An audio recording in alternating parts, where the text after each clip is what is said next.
You're in the Paracast, the gold standard of paranormal radio. And now, here's Gene Steinberg. With Gene and Chris and the Paracast, we've got a really fascinating episode for you this week. But there's always fascinating stories to tell in the crazy, wacky UFO field. It's almost like we're working for Entertainment Weekly, or People Magazine for that matter, or Us Magazine to report the trials and tribulations of the personalities. So now, is there a falling out amongst the exopolitics people now? There's a big attack against alleged financial improprieties and other stuff by Dr. Stephen Greer in connection with that serious documentary film. What's going on?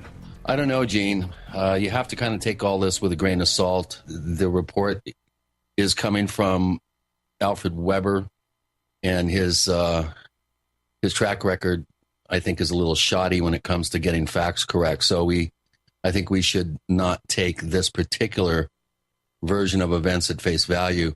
It does appear, however, though, that there has been a falling out amongst the Greer crew, the ambassadors to the universe crowd.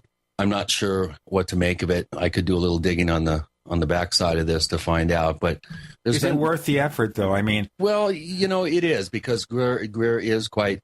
He does quite have kind of figurehead status among the true believer crowd, and I think if there is some sort of financial irregularities going on, which many have suspected for a number of years, surrounding his claims of getting support to complete free energy devices, and the amount of money that's generated by CSETI for these training sessions around the country. There's a lot of cash that's been flowing around, the amount of money that was spent on this serious documentary. Allegations of skimming money and this sort of thing, I think, are unfounded until we really find out and dig to the bottom of this. It has created, I guess, from the sound of it, a bit of controversy within Greer's inner circle, according to Weber. But there's also this allegation of drug use, which is a little surprising to me. The drugs are never identified.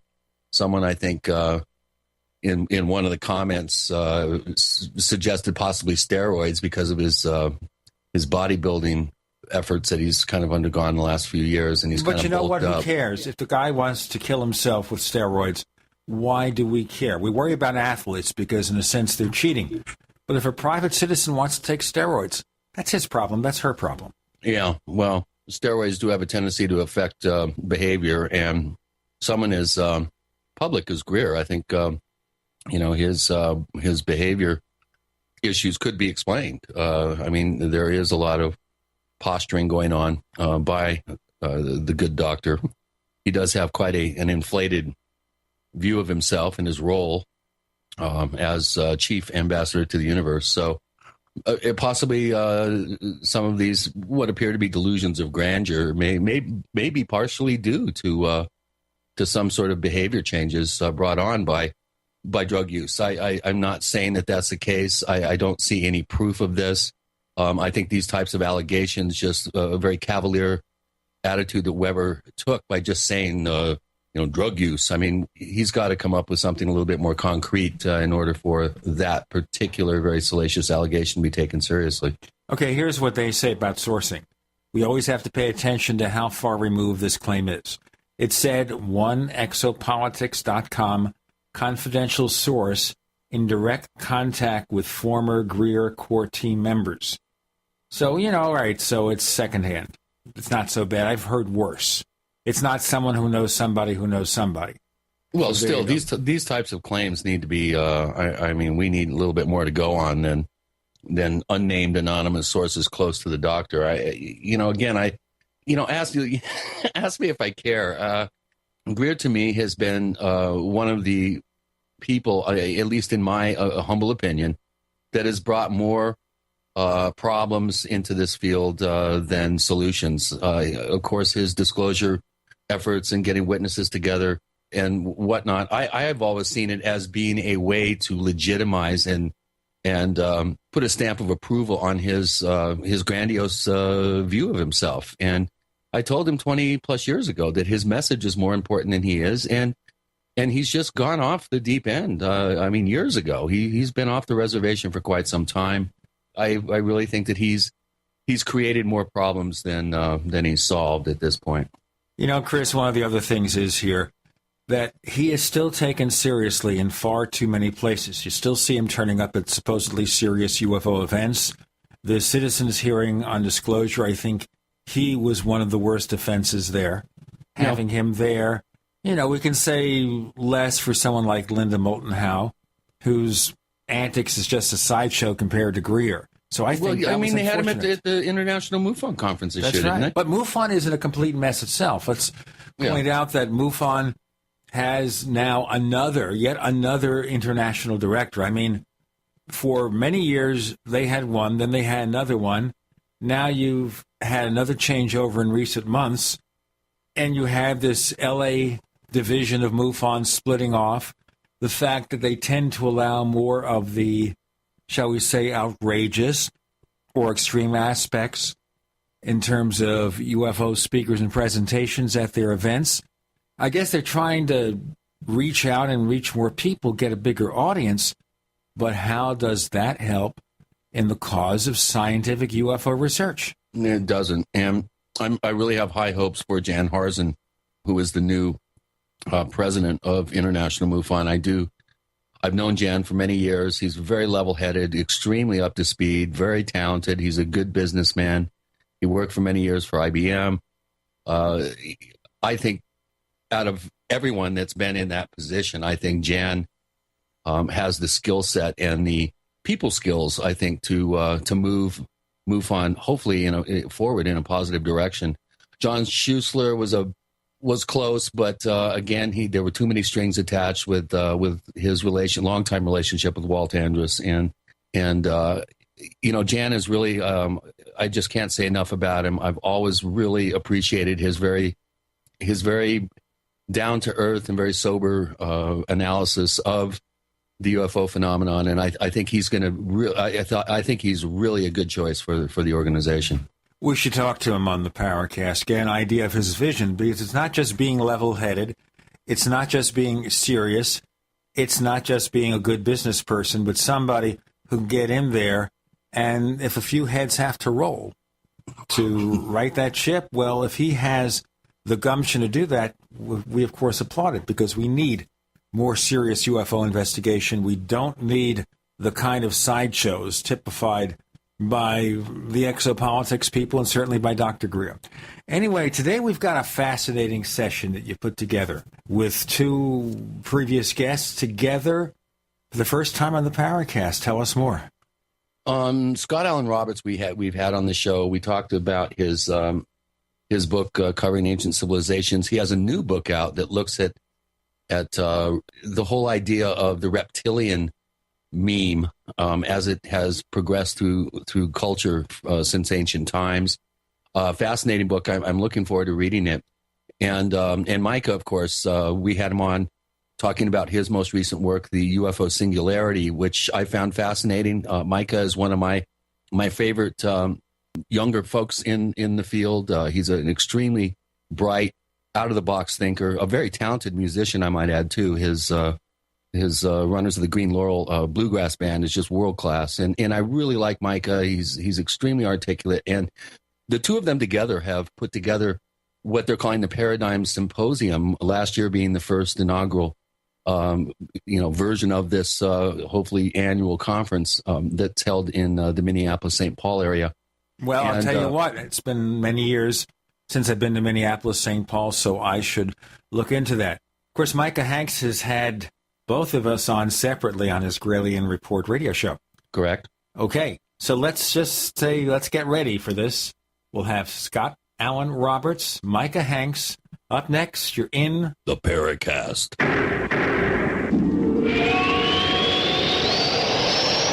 Neighbors, are you tired of dealing with a slow web hosting provider? Well, check out A2 Hosting and their screaming fast Swift server platform. They even have SSDs that load pages 300% faster than the competition. Ready to give your site a speed boost? Well, tell you what, neighbors, head on over to a2hosting.com. That's A2, that's number 2, a2hosting.com. Check out their Prime hosting account. And get this, neighbors, they're even giving you an exclusive 25% off discount for all our listeners. 25%. And remember, their Guru Crew support team is standing by 24/7, 365 days a year to answer any of your questions. Now, to get the discount, use the coupon code GENE when you check out. Hi, this is Eric Hamburg with Midas Resources Gold and Silver. Ever wonder why billionaires like Warren Buffett, John Paulson are dumping their shares of U.S. company stocks? Do they know something we don't? No investor wants to own stocks with falling profit margins and shrinking dividends. Is it possible a 1987-style market crash is coming? Are these investors aware of a massive correction of up to 90%? Call me, Eric Hamburg, at 800-686-2237, extension 120, and find out why gold and silver are the only true safe haven. With the event-driven risks, such as volatility in the financial market and conflict in Syria and the Middle East, the sky is the limit for gold and silver. That's Eric Hamburg, 800-686-2237, extension 120, and I'll send you a brochure explaining why gold and silver are the only way to preserve your purchasing power. As a currency's value crumbles and gold being priced in dollars, metal's value will skyrocket. Again, that's Eric Hamburg, Midas Resources, 800-686-2237, extension 120. And you thought the most painful question from your child was this: Are we there yet? Questions on family trips are nothing compared to questions from real family emergencies caused by weather, natural disasters, or terrorism. I'm super hungry. What are we going to eat? Daddy, I'm scared. Why don't we have enough food? Daddy should have been better prepared. September is National Preparedness Month. Now you can be prepared. Now you should. Now you have awareness. And now you have your solution. Go to freezedryguy.com. Freeze Dry Guy will get you ready with the Family First Responders Kit. It's your emergency solution with delicious freeze-dried food, safe water, and even fire starting.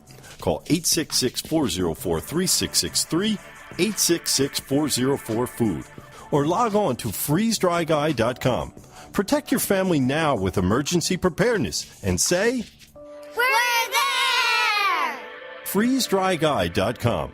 Summertime is sale time at Herbal Healer Academy. Current customers know this is the time to save big and stock up at herbalhealer.com. New customers, welcome to the web's best place to save on vitamins, minerals, and more. Right now, Herbal Healer's summer specials include our 500 parts per million colloidal silver, all sizes on sale. CoQ10 with Hawthorne, Colon Enhancer, Sea Cucumber, Super Fem and Super Male Plex, plus glucosamine chondroitin, our best-selling liquid CalMag Vitamin V, and our colloidal minerals, all on sale for summer at herbalhealer.com. And Herbal Healer also offers certificate correspondence courses in natural medicine.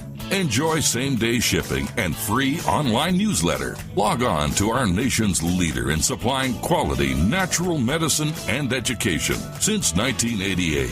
Herbal Healer Academy at herbalhealer.com. We'd like to hear from you.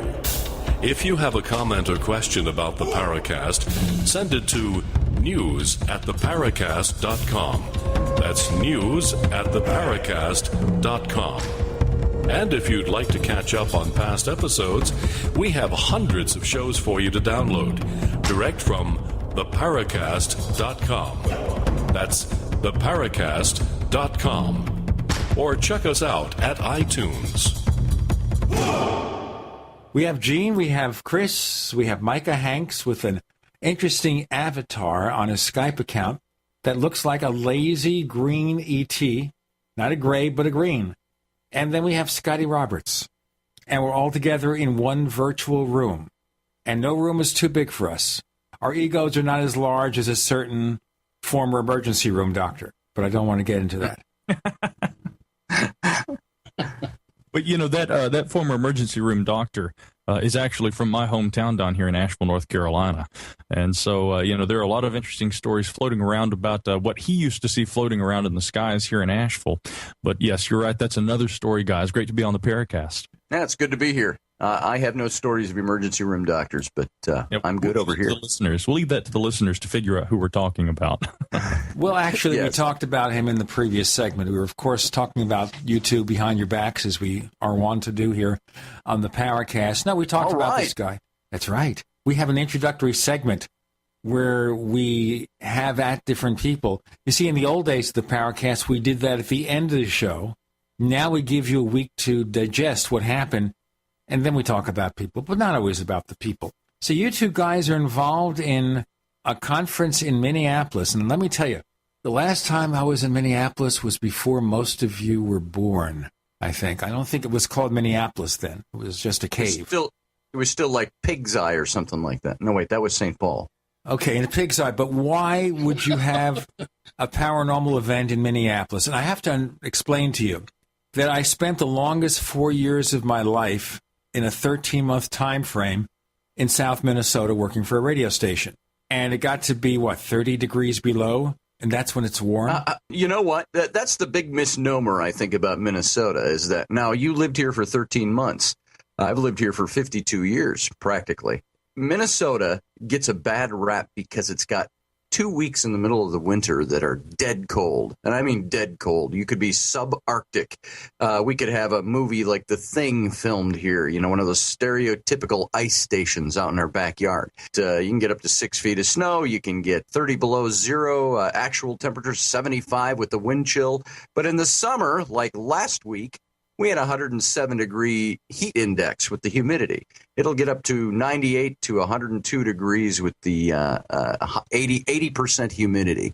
And you step outside, and you might as well just stay inside. There's only so much you can take off, but you can keep putting on mucklucks and layers of fur in the winter. It's not too bad up here. It's still hot. I'm packing my bags. I'm moving there right now. 30 below. 107 heat index, man, that's just my cup of tea. And it's all your point of perspective in the year too, because in the winter you say, I cannot wait till summer. And in the summer you're going, oh my God, it's deathly hot out here. I cannot wait for 20 below zero. Well, you can't wait. I can wait. I can sure wait. But I'll tell you what, when is this event going to be held? October 17th through the 20th at the historic Union Depot in downtown St. Paul. Okay, so the weather's going to be really good then. Yeah, it should be. Last year it was in the mid-50s, and the year before it was in the mid-80s. So you never know what it's going to do that weekend. Okay, before we get on with other subjects, what's the bill of fare? Who's going to be there? Micah, do you want me to go with this, or do you want to roll with it? It's Scotty. Roll with it. I will go. We have a phenomenal cast, or as we like to say, cadre of seasoned speakers. We've got Robert Bivall, and you've all seen him. He's been on Ancient Aliens. He's been on just about every Egyptological documentary that's out there on the cable networks. He's going to be here speaking. Scott Walter, who is the host of H2's America Unearthed. Dr. Robert Schock. Again, you've seen him, Ancient Aliens, and all kinds of documentaries. He's going to be talking about the Sphinx and Forgotten Civilization. L.A. Marzulli will be here. He is the best-selling Nephilim trilogy that he did, and also the Watchers series. Dr. John Ward, British archaeologist living in Luxor, Egypt, just co-authored a book with me, and he's going to be here speaking. Nick Redfern, the prolific Nick Redfern.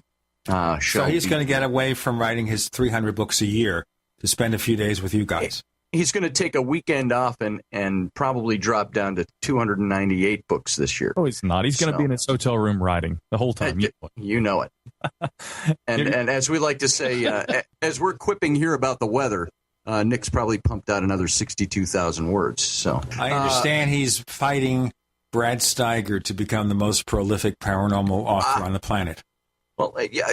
You know what? I think it's a good head-to-head right now. We've got Laird Scranton, who is not in competition to be the most prolific author, but is pretty amazing. He wrote his books, of course. He's known for his work on the Dogon and his linguistics and so on. We've got favorite of yours, Anthony F. Sanchez, will be here. We have David Weatherly, and you know David Weatherly, Black-Eyed Children, Strange Intruders, and so on. He will be here. Dan Madsen, who's a good friend of Micah's and mine. I've known Dan for about 30 years. He used to publish the Star Trek Communicator magazine and Star Wars, Lord of the Rings, Indiana Jones, Lucasfilms, all of those magazines. He was a mogul in that field. And so he's just coming to talk about his experiences. Larry Flaxman, Marie D. Jones, you're familiar with. Got Thomas Fusco. We've got this guy, Christopher O'Brien, coming, some Irish dude. Christopher who? It's O'Brien, don't you know? And actually, I don't know if he's Irish at all, but it sure sounds that way. Got Dr. John DeSalvo, Giza Research Association. He's got crystal skulls and things like that. We have an interesting guest in P.Z. Myers, who is an evolutionary biologist with the University of Minnesota Morris up here. Also a dyed-in-the-wool, not just a skeptic, a hating, bitter, angry, atheistic skeptic. Oh, boy, one of those. Yes. Gene's favorite type. And it took some coaxing to get him to come to this. And he and I are not really friends, but I was in a debate with him once, and he thought he totally undid me. But I invited him to come to our symposium and present his ideas. And I had a lot of sycophant... Say that again, Micah? So that he can totally undo you this year. Yes, he can totally undo you. And I'm going to sick Micah on him. Then, of course, you have Make Micah. sure Micah isn't sick before you sick him on him. Yes. That's terrible. You know, people say I tell terrible puns and jokes, and I resemble that remark, but I don't believe in that at all. You know, Gene, I've heard worse puns than that. I bet you've expressed a few. You know, I mean, normally here, you know, we have to have some hard-edged conversation, as we are. You know, like, you know, just a few weeks ago, we had this great debate featuring Scott Ramsey and Kevin Randall about the Aztec UFO incident, and nobody convinced the other of anything. But we put them in the same virtual room, and we got them to talk for a couple of hours, and Chris and I were just, shall we say, flies on the wall. We listened to them. It was a lot of fun. So those debates are good when it's not just done for show, where the talk show host, Can You Hear Me, Bill O'Reilly, screams over the guest that he doesn't like because it makes for good shows and good ratings. But I won't talk about that, and I won't do that. Was that interview kind of like putting them in a corner, each in the corner of the room, tossing a knife into the middle of the floor and just shutting yourself out of the room, seeing what happens next? We will have a knife in the room if we don't do this break now. Okay, we got Scotty Roberts. Yes, we have Scotty on the show. Scotty Roberts, not the other Scotty. Micah Hanks with Gene and Chris. You're in the Paracast.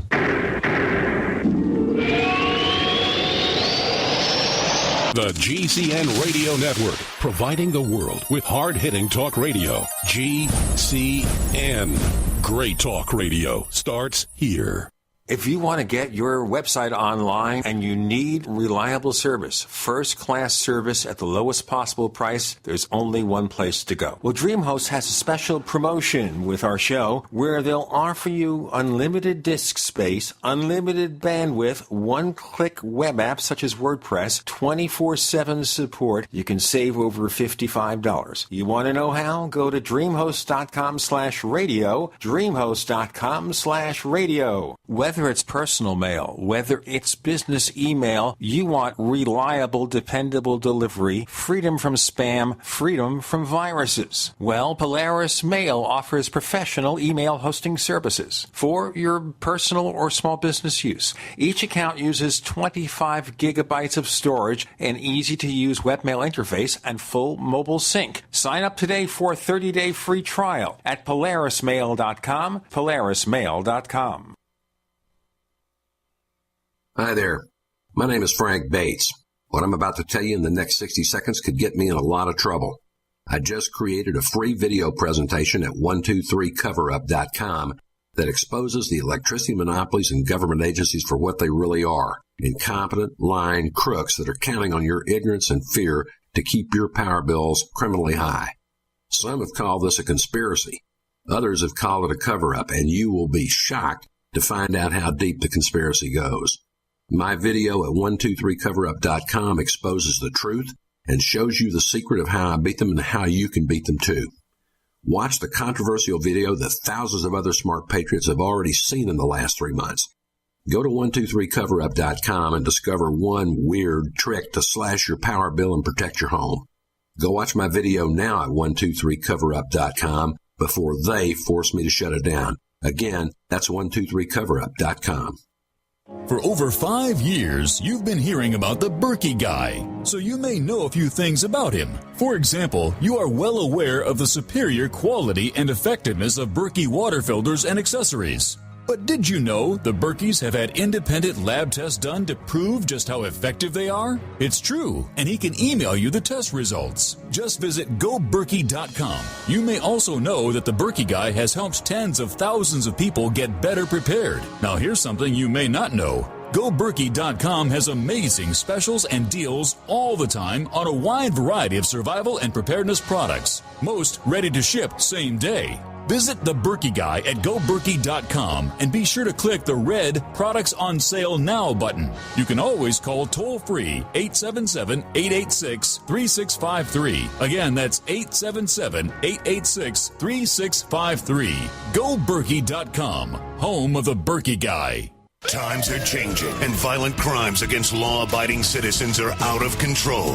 Protect yourself with legal, affordable, 100% made in the USA ballistic body armor. Available at AR500.com. Rated for calibers up to .308 Winchester. Packages including armor start at only $210. It's the right of every responsible American citizen to own body armor. Get some at 602-501-9607 or AR500.com. Let Emergency Essentials help you prepare with our Mountain House Super Sale. Right now, get 40% off every can. Mountain House freeze-dried food is the premier solution for your long-term storage. Delicious flavors, easy preparation, and scientifically proven shelf life of 25-plus years. This month only, save 40% on more than 20 Mountain House varieties. Call Emergency Essentials at 800-999-1863 or click BePrepared.com. The choice is clear. Be unprepared or BePrepared.com.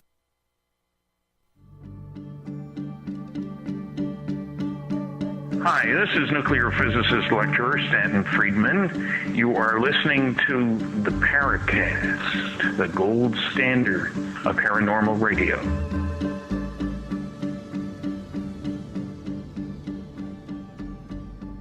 Okay, let's get down to brass tacks. On the Paracast with Gene and Chris, we have Micah Hanks of the Gralien Report. We have author Scott Allen Roberts, or Scotty. And we're here, obviously, to talk about their event come October in Minneapolis, when the weather is really good there. But I want to bring up a topic for both of you to discuss, because you've both written about ancient aliens or ancient phenomena. And that is, it was a recent book about conspiracies and other subjects from Kevin Randall, who's written a lot of books himself. And he didn't sound like he accepts much of that stuff about the possibility of some interaction with advanced beings in times gone by. What do you say, either of you, take this, to people who don't believe in the theories of people like Eric von Daniken, or even someone you don't know, Yona Fortner, who was talking about that thing in the 50s? You know, if I could jump in here, I'll say this. I don't think that we can maybe rule out completely the possibility that there were intelligent beings. And I think when we talk about intelligent beings, we have to be fairly specific and declarative about this. When people talk about ancient astronauts, they tend to believe that we're talking about physical beings that visited Earth. Now, maybe that did happen. I remember talking with a staunch skeptic, actually an astronomy professor here at a college in the region where I live in Western North Carolina years ago.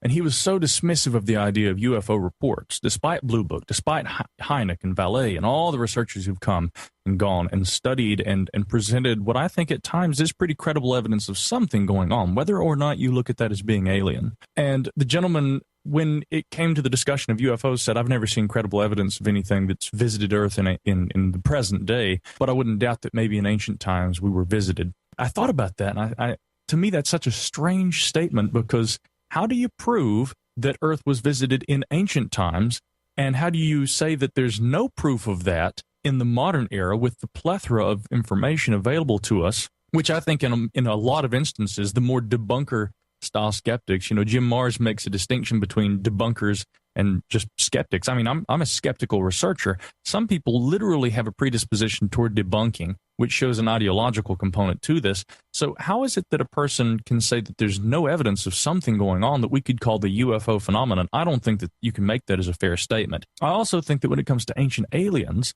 maybe Kevin Randall's right to question that, because, again, it's very funny to me that people say that evidence of ancient civilizations and advanced technologies that existed long ago has to be proof that aliens were essentially coming down here and building great big mud pies along the Giza Plateau and places like this. It's strange to me that in a highly advanced technology, and I think Kevin Randall made this point, maybe even on this program, that when we look at something like the pyramids, that doesn't seem to be indicative of an extremely advanced extraterrestrial technology. It seems to be evidence that there were humans in ancient times that were capable of doing these kinds of things.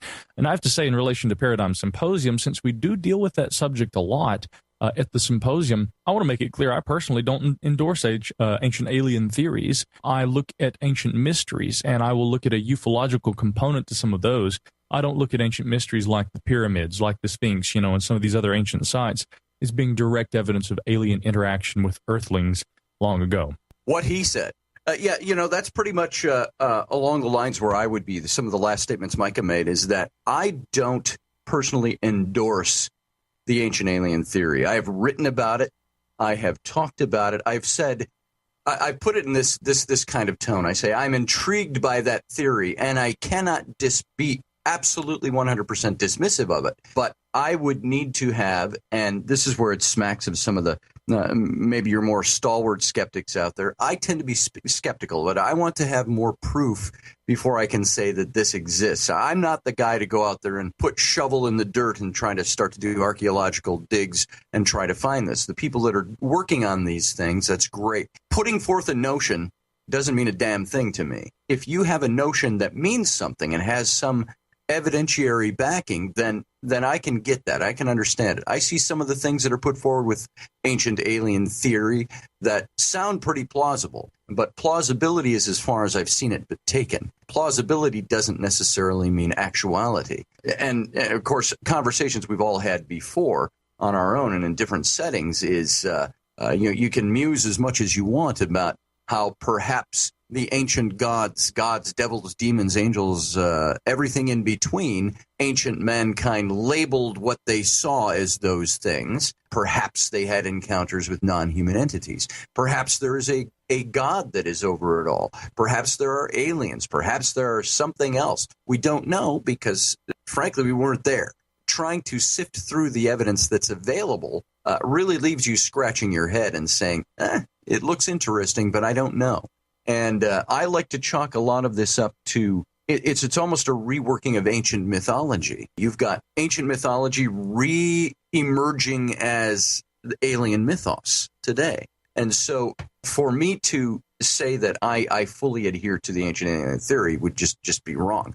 I don't. Some of the people we have speaking at our symposium certainly adhere to it. I know people like Laird Scranton will. I don't know that he necessarily adheres to ancient alien theory as much as he talks about all these similarities in linguistics and all the things that could possibly be so. So that's really where I'm left standing on that particular issue. Well, I think you've just solved the mystery of why Giorgio Tsoukalos' hair on the Ancient Alien show looks the way it does. It's because he's been scratching his head. That could be it. Got to be it. Let's talk about the head scratching, though. And that is, if it isn't interaction with advanced beings other than, of course, Scott, interaction with ET, whatever, what possibly could it be? Coincidence? A bunch of coincidences we toss together? What? I think it could be a combination at times. And I know Scotty would agree about this because, I go to Scotty, of course, aside from planning Paradigm Symposium and things like that. He and I are friends. We're very good friends, in fact, and we work on a lot of writing projects and research projects together. And so I constantly, Gene and Chris, I'm always going back to Scotty and saying, clarify for me again what you think. And it is very much the case that with regard to, for instance, his research with the Nephilim and things like this, that there is a mythological component that he is examining. Certainly, we can get into the realm of saying, now, is this mythology derived from something that was actually authentic? Now, for me, and this is something else, and Scotty, maybe you can elaborate on this a bit too, for me, I've always been more intrigued in terms of, for instance, cave art and things that often the ancient astronaut proponents have looked at and said, see, there it is, proof these people were drawing and literally documenting their literal physical interactions with spacemen.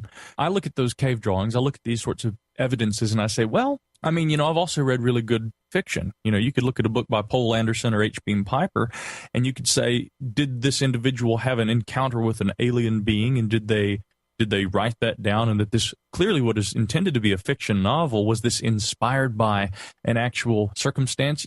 Lovecraft, H.P. Lovecraft's stories were often actually inspired by dreams. And so I think in many instances, probably the cave art could have been inspired by dreams.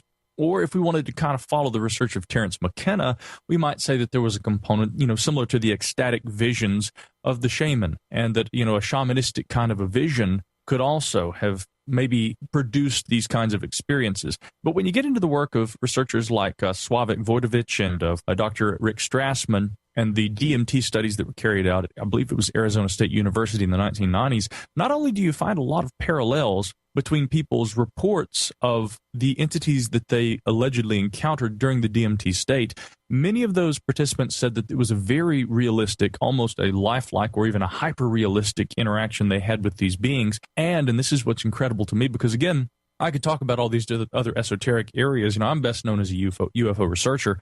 You do also see some parallels between the reports of the ecstatic visionary experiences and the entities encountered there, and some of the nighttime UFO encounters, the abductions, the mantises, the light beings, and even the alien grays. There are so many interesting comparisons. And again, it does, to me, come back around to comparative mythology. The question, I guess, is where does that stem from? Ecstatic visions, dreams, imagination, or, just utter mythology? Or is there at the essence, at the very, pinnacle of the mystery, is there that literal physical interaction that may have occurred? I don't personally believe that, but I think that could be at very least a minute possibility. We have Micah Hanks and Scott Roberts joining Gene and Chris for a lot more. You're in the Paracast.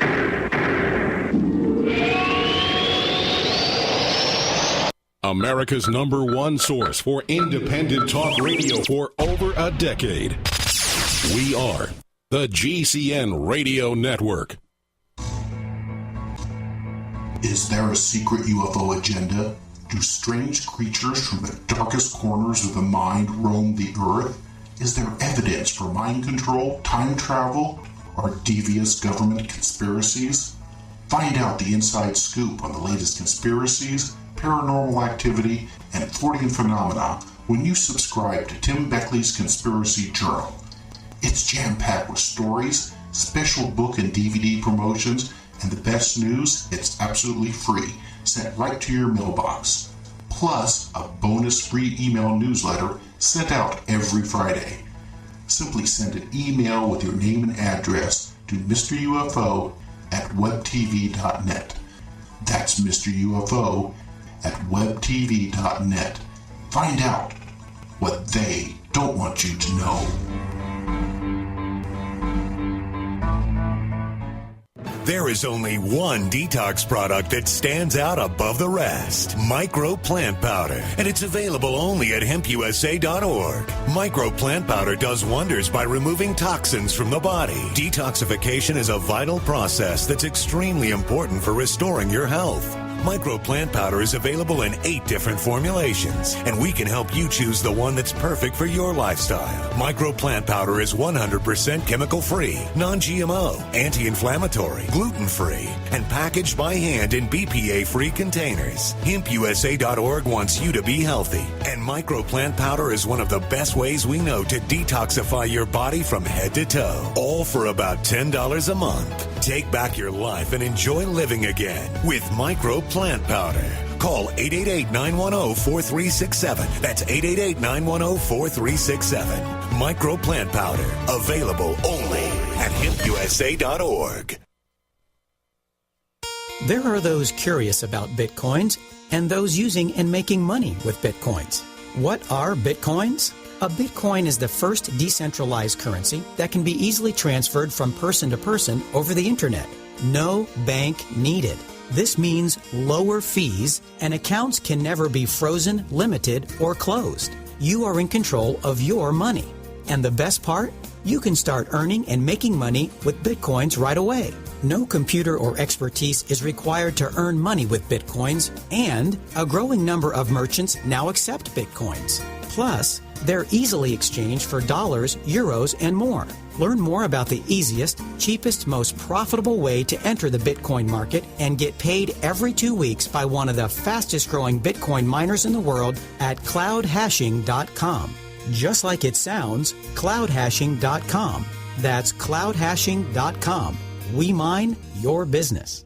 A little over a year ago, I began to do a lot of research into why, even though I had a pretty good-sized meal, that I was still starving. And my research led me to a well-known fact that most of the soils that we grow our crops on here in the United States and across the industrialized world are almost completely depleted of almost all of the key minerals and trace elements that our bodies need to rebuild themselves, fight off cancer, and be healthy. I then searched out the best vitamin and mineral company out there and discovered Youngevity. The Youngevity products are designed to give you the real nutrition you need, and once you've got that, you don't have to eat as much to be satisfied. I've lost 37 pounds in 2 months, simply getting the vitamins and minerals I need. Check it out for yourself. It's incredible. Go to InfoWarsTeam.com today and order your first canister of Beyond Tangy Tangerine Complete Multivitamin Mineral Complex Dietary Supplement. That's InfoWarsTeam.com.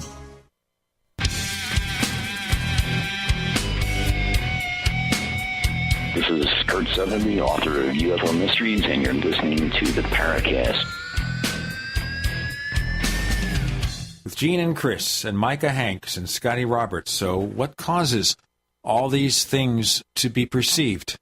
What is the fundamental cause? Chris, you had a question. Well, it's more of a comment, really, or an observation. I think that one thing that's always intrigued me about this subject is some fairly uncanny correlations and parallels, especially in the indigenous cultures around the world, that you do have what appear to be some very similar belief systems that have sprung up that have details about star beings coming down, interacting with people, actually possibly manipulating part of the genetic structure of humans.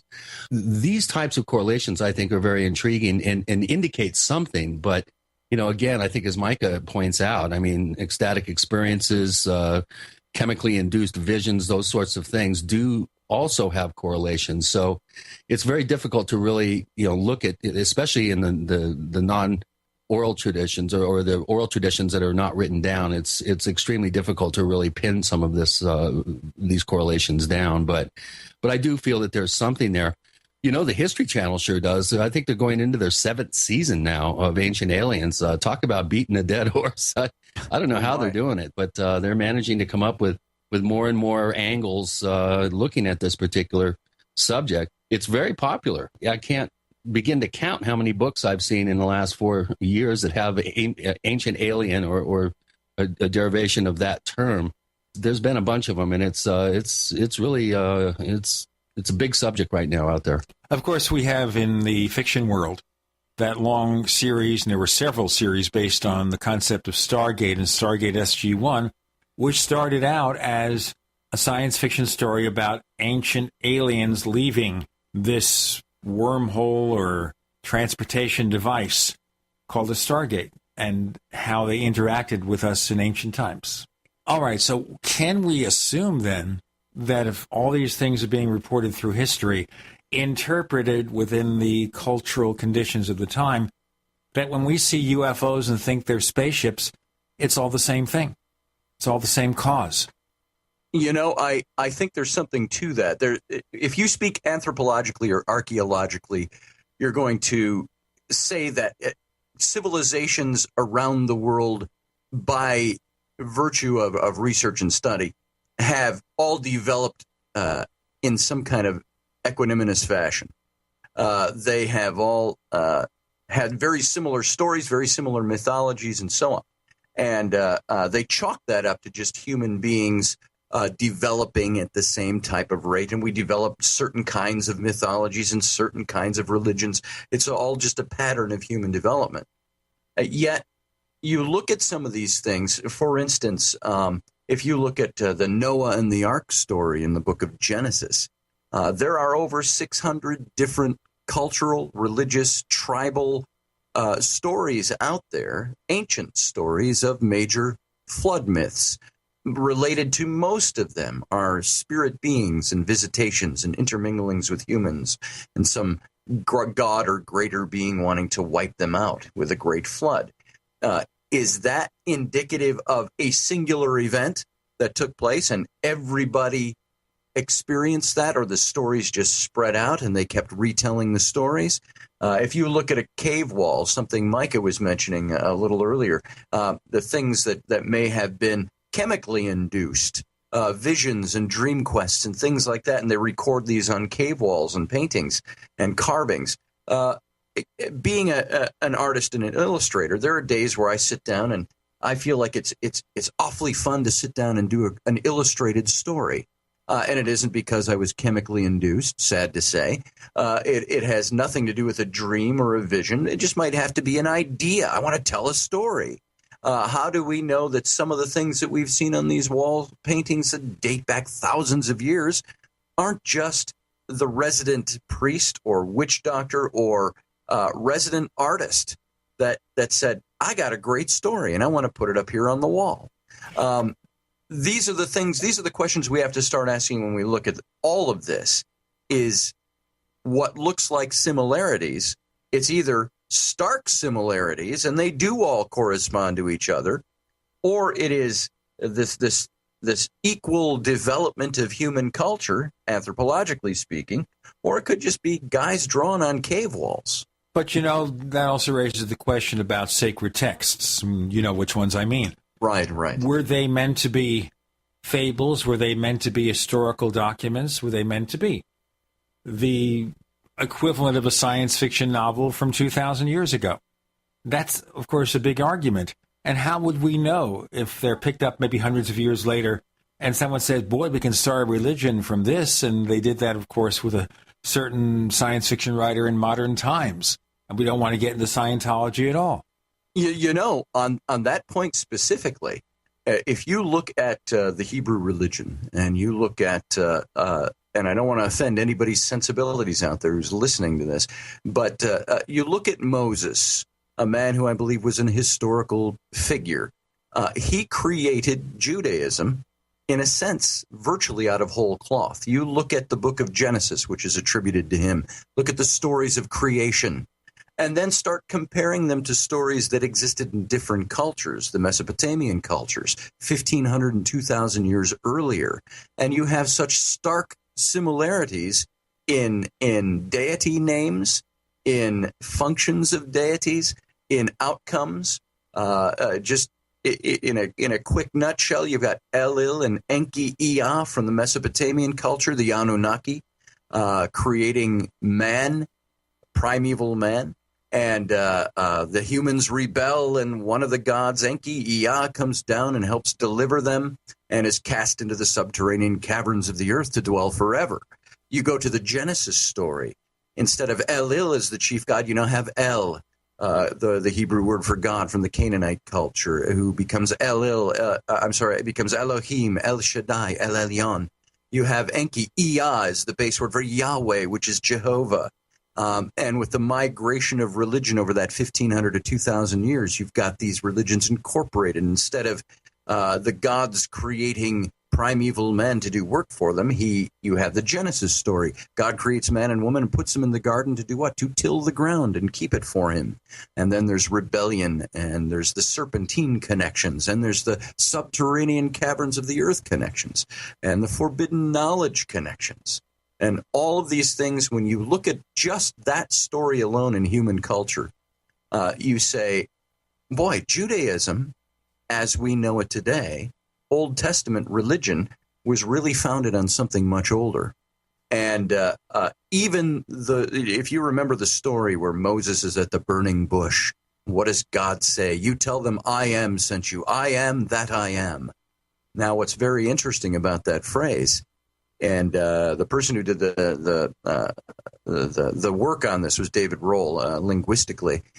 But that I am is a play on words. It actually is a linguistic derivation, if you will, of the name Enki. And it's too long a detail to explain here, but in essence, what the biblical account with Moses at the burning bush says, God says, you tell them, I am that Enki they speak of. Now, all of these religions being brought together by the man who created Judaism, or it's attributed to creating Judaism, this is a good picture of what I think has happened in humanity's past, is that we merge cultures, we merge religions, we merge spiritualities. If, let's say, for sake of argument, Moses indeed had a burning bush epiphany, a spiritual experience, he was the only one there, the only one who saw it, the only one who wrote about it. But he used that to move him to change things. So did he have a spiritual experience? Was it a god? Was it extraterrestrial? Was it Anunnaki? Was it something else? We don't know for sure. We weren't there. But in answer to that question, all cultures, I think, have built upon past cultures and borrow information from other cultures. And how much is original information? How much is original experience? We don't know. It's interesting, though, to look at the cultural connections and to see, is this the way humankind advances in terms of our evolution? Or, once again, was there some kind of direct physical interaction? But now we're looking at events 2,000, 3,000, 4,000 years ago and more. And it's fine to find these stories, and it's really wonderful to look at all these things we see in the caves. And they found something, Chris, in Nevada just the other day, some kind of footprint or something. Makes for a lot of fascinating stories to tell. But in the end, this is the cliffhanging question. How do we get to the bottom of this to see if there is a fundamental reality behind all of it? With Gene and Chris, Micah Hanks and Scotty Roberts here in the Paracast.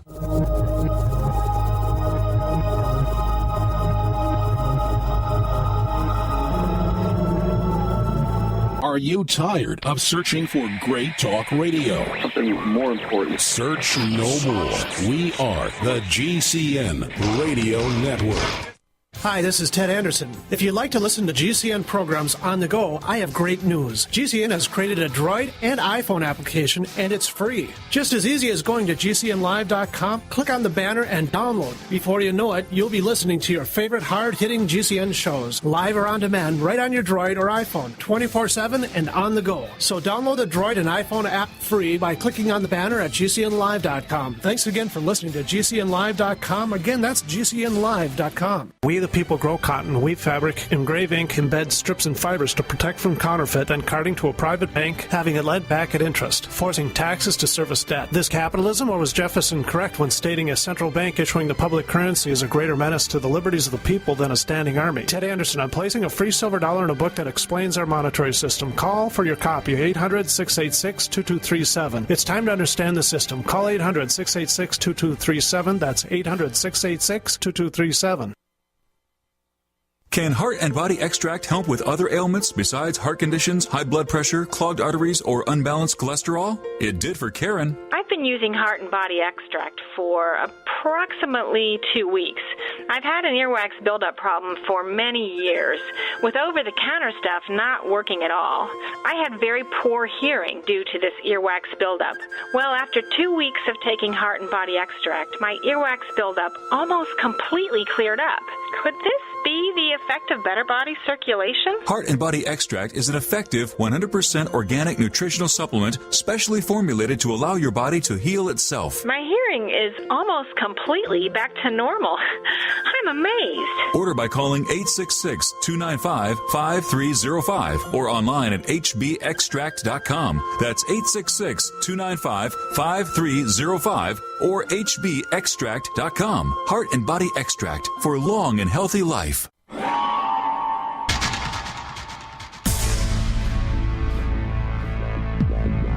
Welcome back to the Paracast, the gold standard of paranormal radio. And now, here's Gene Steinberg.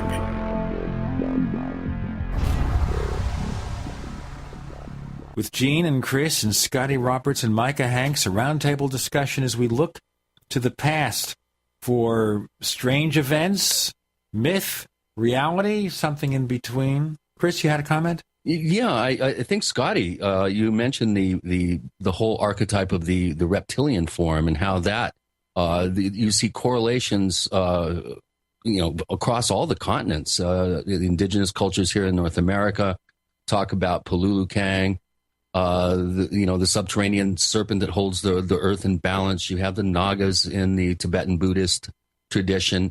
Your latest book really looks at some of these cross correlations with the reptilian, I guess would be an archetype, for lack of a better term. But why don't we go into some of those correlations real quick, just to apply this whole idea of ancient cultures sharing very similar, I guess, their own version of some of these of these subjects, especially this reptilian one. This is interesting. I have found, and Micah just did a show on this the other night about invading reptilians or something like that, the dominance in our culture. He can speak to that, I think, a little bit.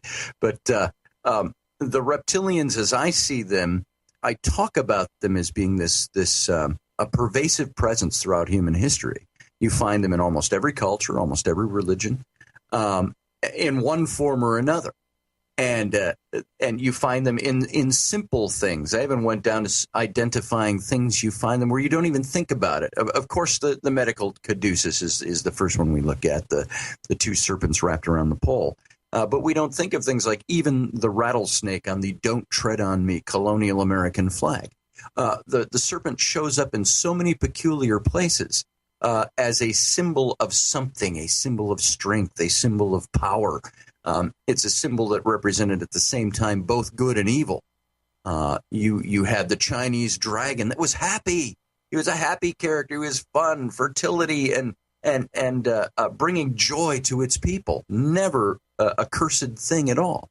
All the way down to the serpent character in the Garden of Eden in Hebrew religion and Christianity, where you find that the serpent has become the epitome of evil.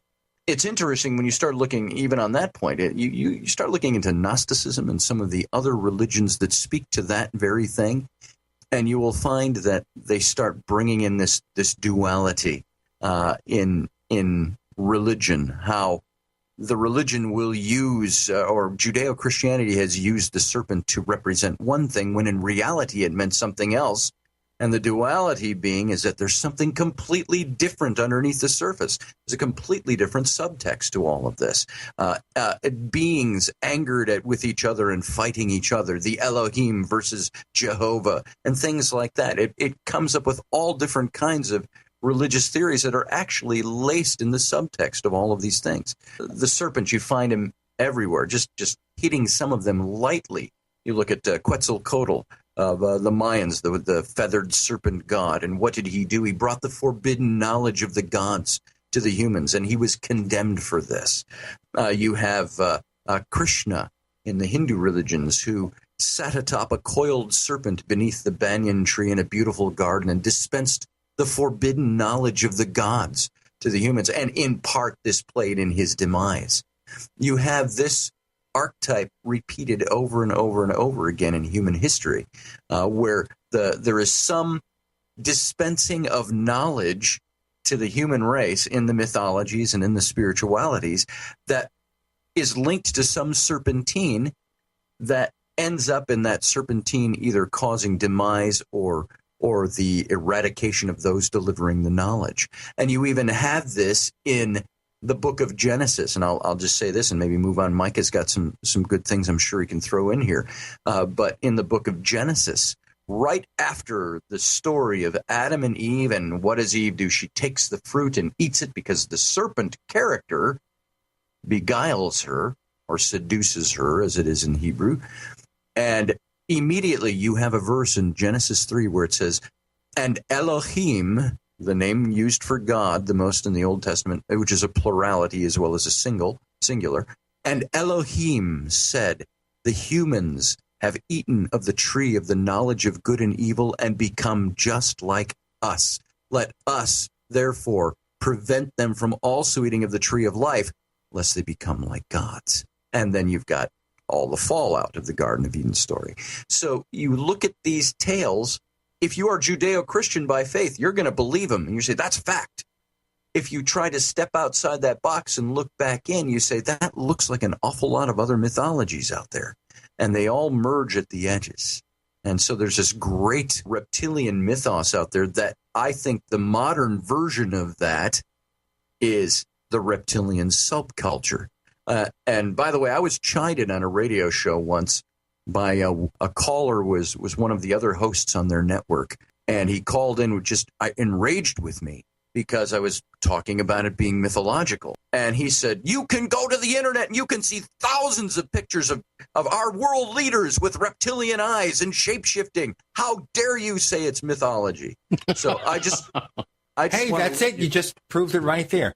If you look at the eyes of every world leader, even Obama, Putin, the Bushes, you look at their eyes. Oh, my God. If you catch them at the right the right moment, you are going to see vertical irises.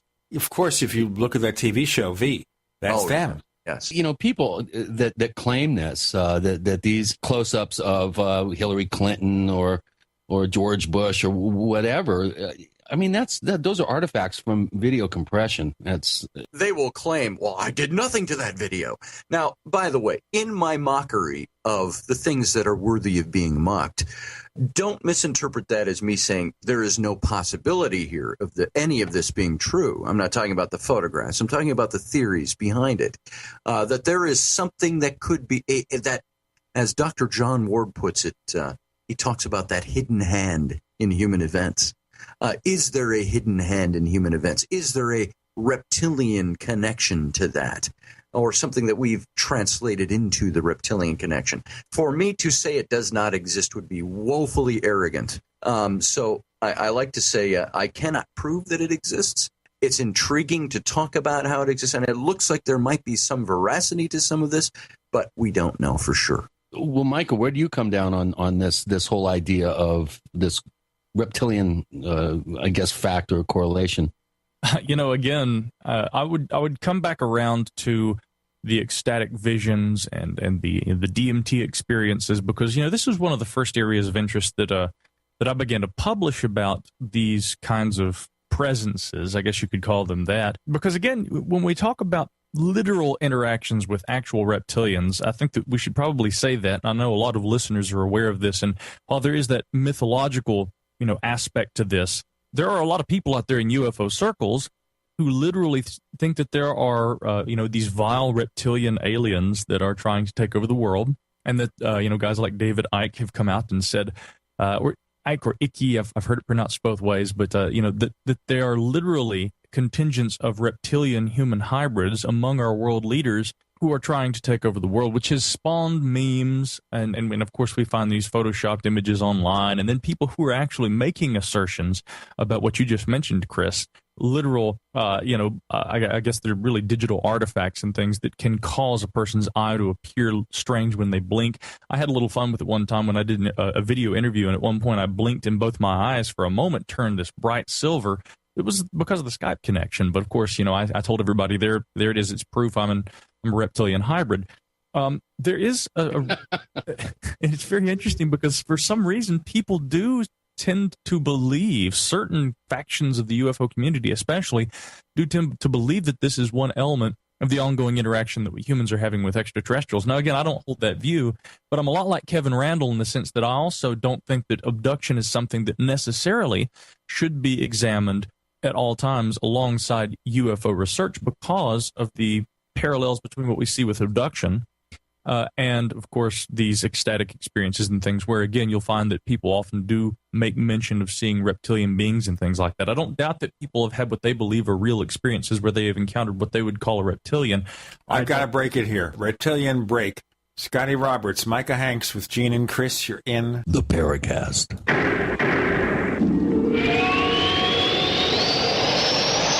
Attack of the Rockoids has been well received by critics and readers alike. It's a thrill-a-minute story you'll never forget.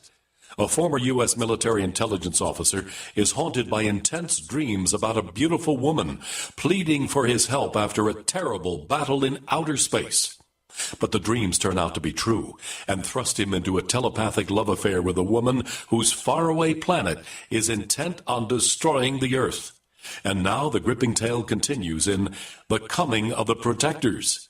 It's the second book of the Rockoids trilogy, a galaxy-spanning adventure that pits our hapless heroes against powerful, fanatical enemies that threaten the lives of freedom-loving beings everywhere. Attack of the Rockoids and The Coming of the Protectors, classic science fiction at its best, available now. For more details, visit rockoids.com. That's ROCKOIDS.com. Hi, this is Eric Hamburg with Midas Resources Gold and Silver. Ever wonder why billionaires like Warren Buffett, John Paulson are dumping their shares of U.S. company stocks? Do they know something we don't? No investor wants to own stocks with falling profit margins and shrinking dividends. Is it possible a 1987-style market crash is coming? Are these investors aware of a massive correction of up to 90%? Call me, Eric Hamburg, at 800-686-2237, extension 120, and find out why gold and silver are the only true safe haven. With event-driven risks, such as volatility in the financial market and conflict in Syria and the Middle East, the sky is the limit for gold and silver. That's Eric Hamburg, 800-686-2237, extension 120, and I'll send you a brochure explaining why gold and silver are the only way to preserve your purchasing power. As a currency's value crumbles and gold being priced in dollars, metal's value will skyrocket. Again, that's Eric Hamburg, Midas Resources, 800-686-2237, extension 120. For over 5 years, you've been hearing about the Berkey Guy, so you may know a few things about him. For example, you are well aware of the superior quality and effectiveness of Berkey water filters and accessories. But did you know the Berkeys have had independent lab tests done to prove just how effective they are? It's true, and he can email you the test results. Just visit GoBerkey.com. You may also know that the Berkey Guy has helped tens of thousands of people get better prepared. Now here's something you may not know. GoBerkey.com has amazing specials and deals all the time on a wide variety of survival and preparedness products. Most ready to ship same day. Visit the Berkey Guy at GoBerkey.com and be sure to click the red Products on Sale Now button. You can always call toll-free 877-886-3653. Again, that's 877-886-3653. GoBerkey.com, home of the Berkey Guy. These days, so many suffer from heartburn, stomach ulcers, and acid reflux, and most never realize it is the high acidity within the body that causes their discomfort. While selective diet choices can help, AlkaVision Plasma pH drops can really make a change. A few drops added to water can optimize your body's pH level, ridding you of harmful waste and acid, promoting health and restoring vibrance and energy. Healthy pH levels make all the difference. High acidity can also cause depression, insomnia, and irritability. AlkaVision Plasma pH drops bring you vital balance that can be truly life-changing. Alkalizing boosts immune response, reduces headaches and cramping, and even helps prevent bone loss. This is simple science that helps your body do what's natural. Order your AlkaVision pH drops for just $29.95 at alkavision.com, ALKAvision.com, or call 800-518-7615. Alkalize your body. Supercharge your health at alkavision.com. We'd like to hear from you. If you have a comment or question about the Paracast, send it to news@theparacast.com. That's news@theparacast.com. And don't forget to visit our famous Paracast community forums at forum.theparacast.com. Reptilians, okay? Micah Hanks, Scotty Roberts joining Gene and Chris. And that, of course, we have that Paradigm Conference Symposium coming in October in Minneapolis, St. Paul. That's going to be fun. I think when people, in terms of abduction research, or anyone looking into these mysteries, their point of view is, all right, if it's not real, if people are just dreaming about it, the stories would be all over the place. The fact that there is a consistency among, for example, abduction claims shows some kind of reality. I'll give you an example. Abduction researchers have apparently, or this is what they say, a fact. A fact is a certain component of an abduction tale that shows a consistency and a resemblance to other tales showing a similar underlying cause. But they never say what that fact is, so when it comes up, that's proof that something happened.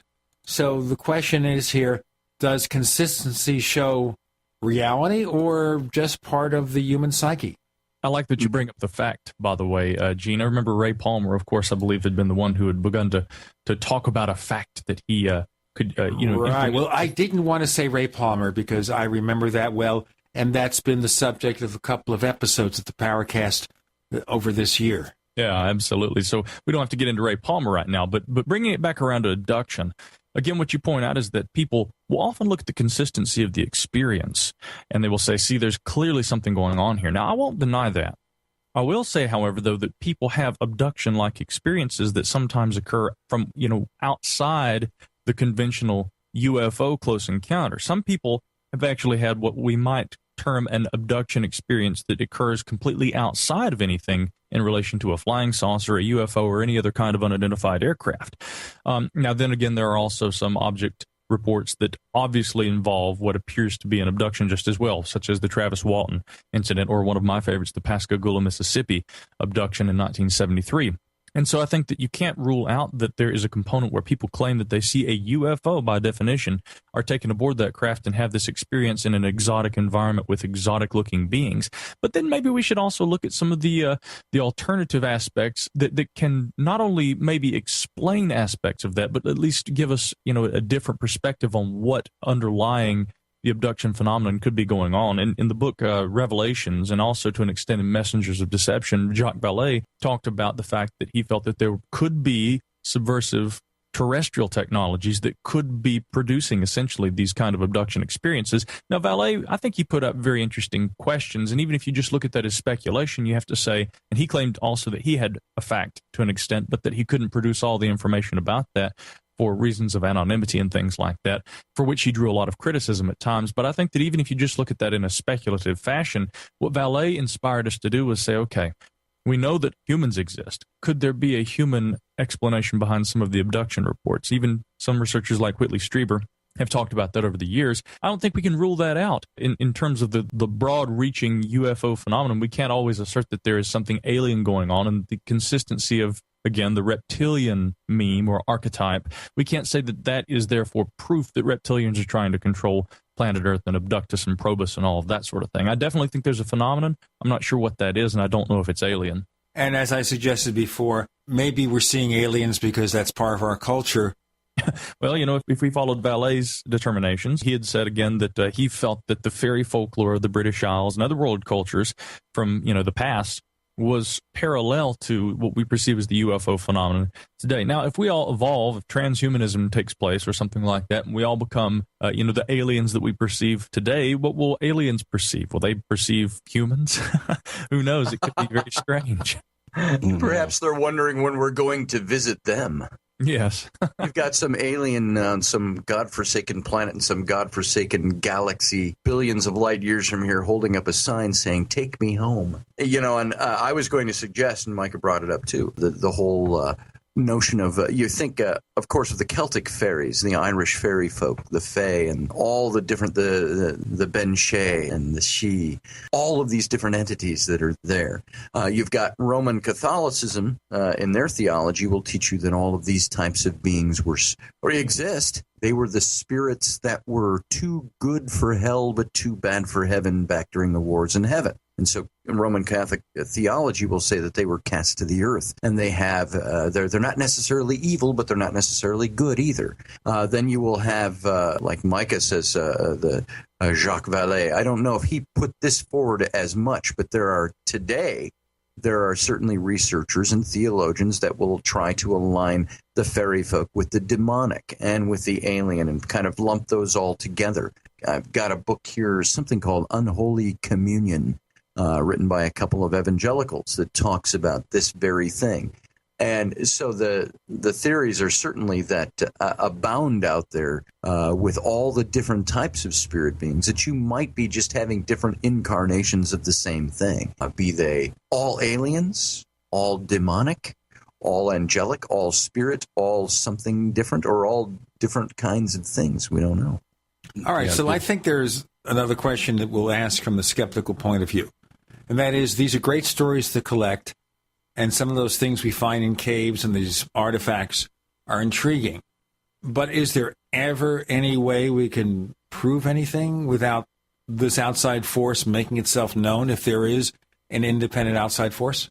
Well, Gene, that brings to mind something very important, and I would like to tie this more to modern UFO research, because, Scotty and I are both very esoteric in our interests. I think that you have to look at all these areas. And this is something Chris and I in our personal conversations have talked about time and time again, and something that drew me to Chris's research also, Stalking the Tricksters and books like that. You have to look at all the different varieties of phenomenon so as to perhaps better be able to understand them as individuals. And there's an art to being able to look at them individually and not allow your interest and your focus on other areas to necessarily contaminate. You have to be able to see parallels without allowing them to contaminate and say that there's this unity between all these things and we're all experiencing the same thing. So in the context of modern ufology, I'm very quick to point out, for instance, that we have a lot of evidence in the form of eyewitness testimonies. In fact, I put an article up on my website recently that talks about police officers encountering UFOs and multiple witness UFO encounters that involve police. Those are very credible, and they seem to amount to something. But the eyewitness, even the very, very good eyewitness encounter, it has to be differentiated from the physical evidence, the hard proof, the metallic slag or, the radiation. That is something that I don't think that researchers today focus on as much as maybe they did in the past. And maybe that is because of so much speculation in the field of ufology or anything else. We're going to need absolute hard physical proof in order to actually prove something. That's why they call it proof. There may be evidence of other things, and we may be able to attain this evidence through testimony, but that alone I don't think is going to be enough to prove. And that's one of the problems we face when we look at ancient mysteries, is we can't travel back in time. People are always looking for proof, dig sites, ancient burial mounds, different various sites throughout the ancient world that exist today. They want to find proof of interaction with intelligent beings and the like. It may be more difficult for us to find that, and I think that the only thing that we have concretely found is proof that there were intelligences here on Earth that were of a terrestrial variety that were capable of advanced things. And, of course, this is probably the source behind these pyramids and things like this. Like this, Micah Hanks, Scotty Roberts, joining Gene and Chris. You're in the Paracast.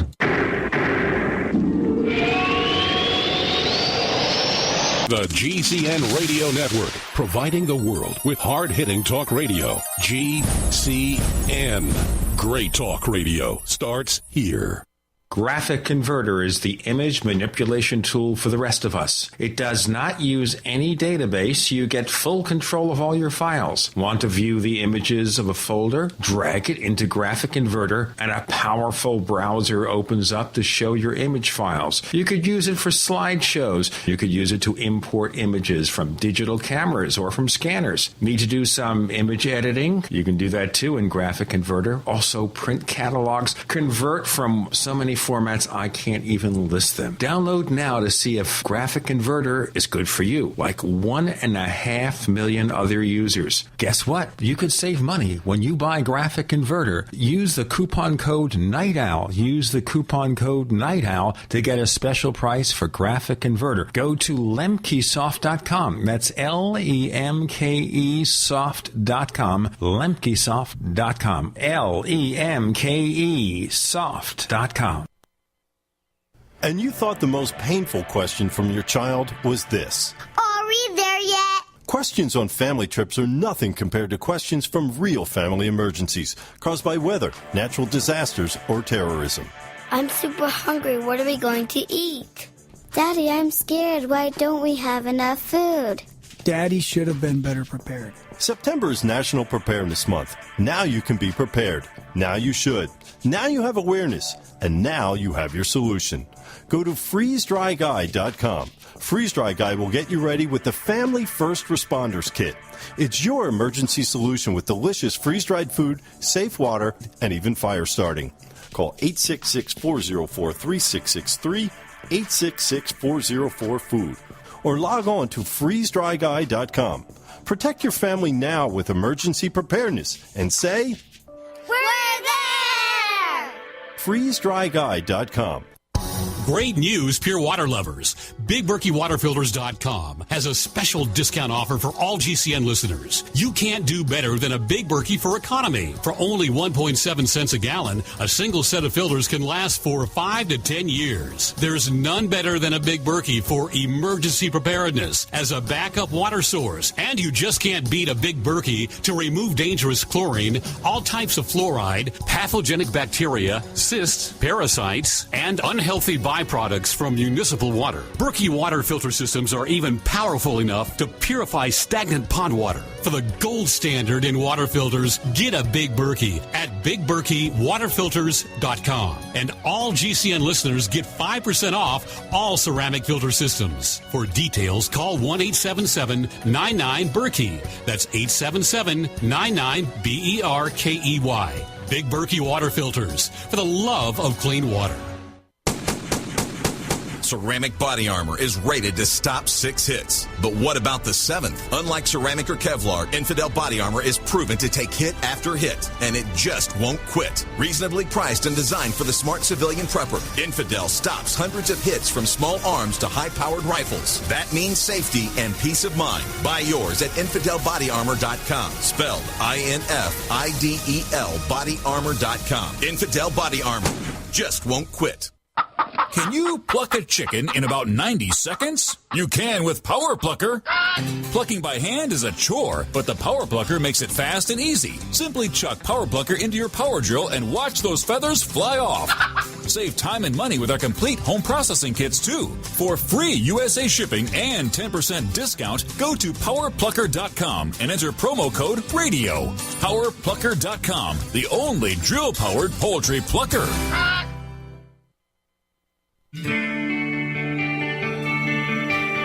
This is Jerome Clark, author of the UFO Encyclopedia and other books. You're listening to the Paracast.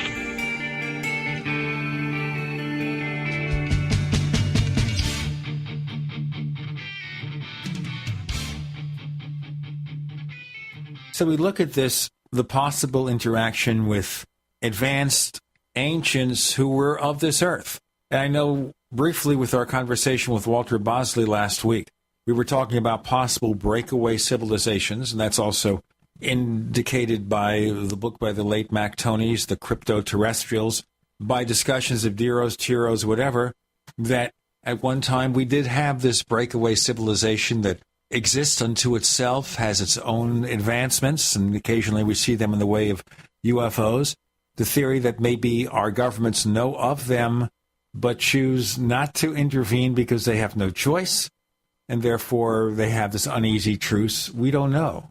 You know, it's interesting when we look at that, especially in relation to something I'm sure your listenership is well acquainted with, and that is the idea of a Nazi UFO mythos. You know, earlier this year, Chris and I caught up with Rich Dolan and throughout the weekend at the International UFO Congress. Rich and I brought that subject up a few times.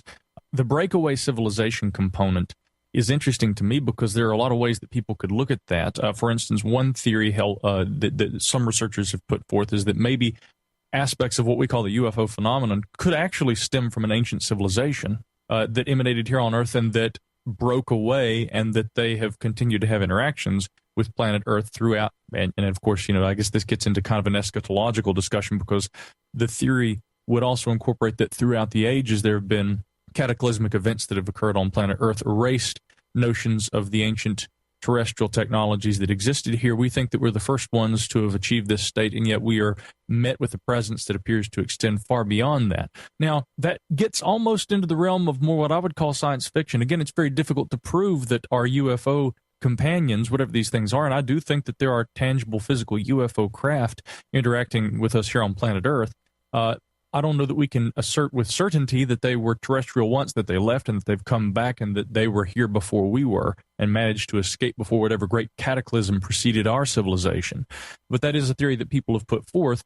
I think a more likely and more plausible approach would be that if indeed there were extremely highly covert and sensitive projects that were taking place during the war years, specifically maybe some that were being carried out by the Nazis, if these technologies were either carried out in secret and then moved secretly after the war or toward the end of the war, or if they were captured by the Allies and they have been utilized in black budget programs and black ops programs and things that have maintained a level of secrecy over the last several decades following the Second World War.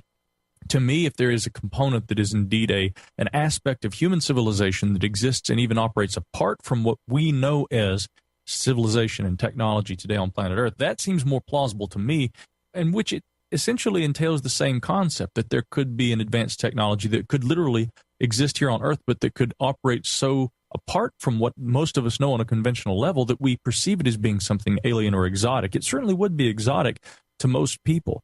And to me, I think that that's something that has to be taken seriously with considerations of what the UFO phenomenon may be, because we have to acknowledge there being some sort of a physical presence to this. I don't know that it's aliens. I'm not saying it's aliens, but I think that there are UFOs, and so that breakaway civilization component is something that really should probably get a lot more attention.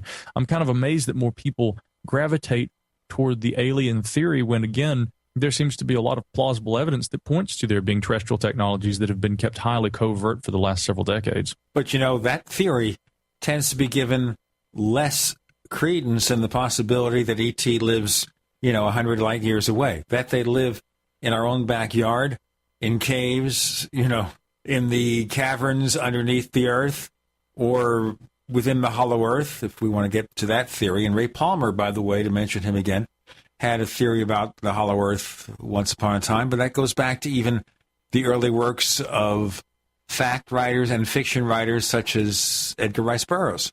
Oh, absolutely. And again, I think kind of tying this in with where Scotty comes from this and his perspectives, what we often see is that there's a mythological component to a lot of it. And we see that, I think, very much in the modern sense, UFO phenomenon has been directly influenced by science fiction and fiction literature. And I think that in the same way, people can look at ancient mysteries and they can look at the mythic traditions of ancient cultures. Scotty, I want you to actually elaborate on this, but I'll just... All right. I'll stop at saying that mythic traditions, I think, are obviously mythological. They may have some basis and some root in fact, but that I think that what we perceive as being the truth about the ancient world, the ancient astronaut theories and all this, they're directly influenced by mythology, just like our modern UFO phenomenon at times. Not to say there isn't a real phenomenon, but it is definitely influenced by the fiction of the day. Well, a good case in point in more modern history, if you will, World War II. Look at the mythology, if you will, the science fiction, the fictional writing that has risen up around some of the nutty stuff that Adolf Hitler did and looked for. You were talking about the Hollow Earth a minute ago. Think of Bulwer Lytton back in the 1870s, wrote what is considered to be the first science fiction novel. And it was on, I can't remember the title, but this underground civilization, like an Atlantis type of civilization, only underground, discovered by a couple of hikers who went down and spelunking in caves. And their whole culture operated off of an energy source called Vril. And this was an angelic source, some kind of miraculous a substance.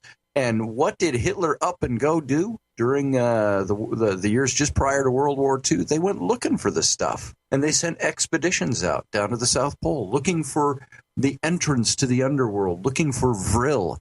Just take that fact alone and look at the mythology that's risen up around the Third Reich and the Third Reich's interest in the occult and in all these different types of, look at all the stories that have risen out of all the movies, everything you can think of. Now, that is a good example of what happened in ancient culture, where we didn't have mass media like we have today and developing mass media over the last 70 years.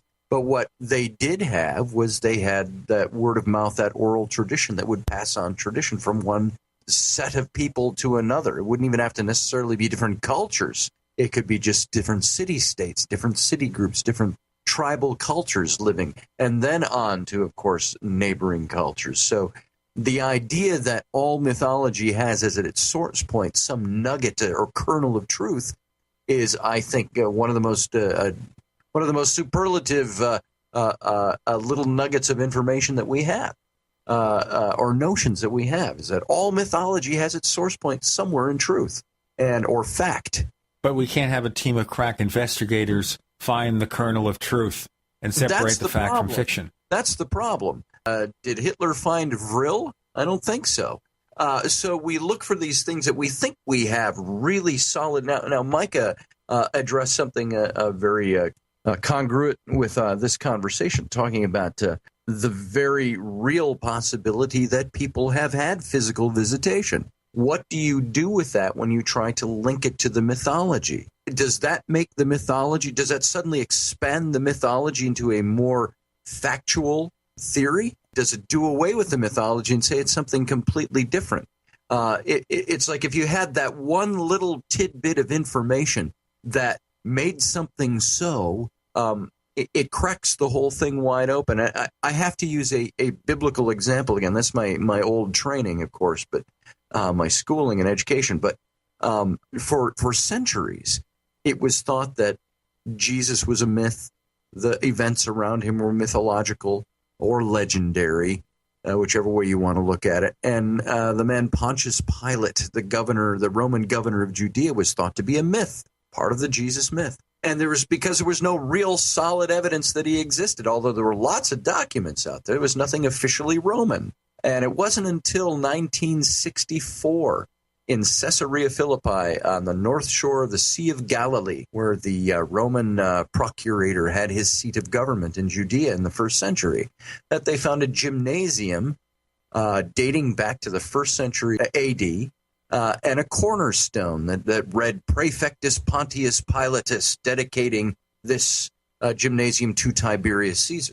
All right, that's intriguing enough, isn't it? Micah Hanks, Scott Allen Roberts with Gene and Chris. You're in the Paracast.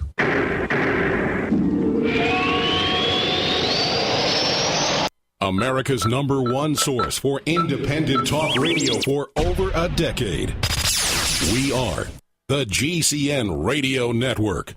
Whether it's personal mail, whether it's business email, you want reliable, dependable delivery, freedom from spam, freedom from viruses. Well, Polaris Mail offers professional email hosting services for your personal or small business use. Each account uses 25 gigabytes of storage, an easy-to-use webmail interface, and full mobile sync. Sign up today for a 30-day free trial at polarismail.com, polarismail.com. So here's what happened. I was placing an order online. The site went down. It just stopped responding. It took hours before it returned, but I'd already placed the order with another company. If your site goes down, you could lose business. And if you have a business or personal site, you'll want to know it's easy to run and it will stay online.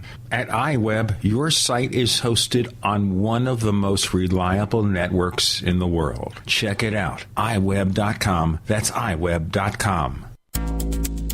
Big business has discovered the preparedness market, and that makes it difficult to know where to go and who to trust. MyPatriotSupply.com is owned and operated by patriots just like you. Has the best prices on storable food, non-GMO seeds, water filtration devices, home canning equipment, survival and self-reliance books, and more. MyPatriotSupply.com has old-fashioned values and the absolute best customer service in the industry. Look for the deal of the day. Unique, affordable survival supplies that fit anyone's budget. Get same-day shipping on all orders and free shipping on orders over $49. Call 866-229-0927, 866-229-0927, or visit MyPatriotSupply.com for emergency preparedness, self-reliance, and food independence. Shop with a name you know and a name you can trust. Before it's time to survive, it's time to prepare. MyPatriotSupply.com. There's a huge and hushed up conspiracy going on that's about to turn your lives upside down in the coming few months. Unbelievably, the media are keeping quiet about this. I'm sure they know it, but they probably know that revealing it on TV will generate mass hysteria and chaos.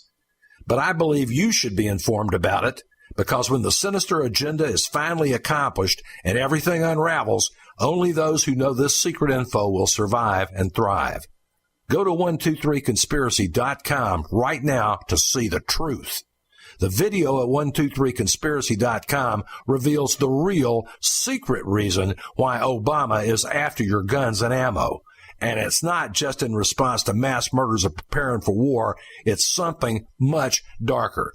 Go watch the video now at 123conspiracy.com before they shut it down. Again, that's 123conspiracy.com.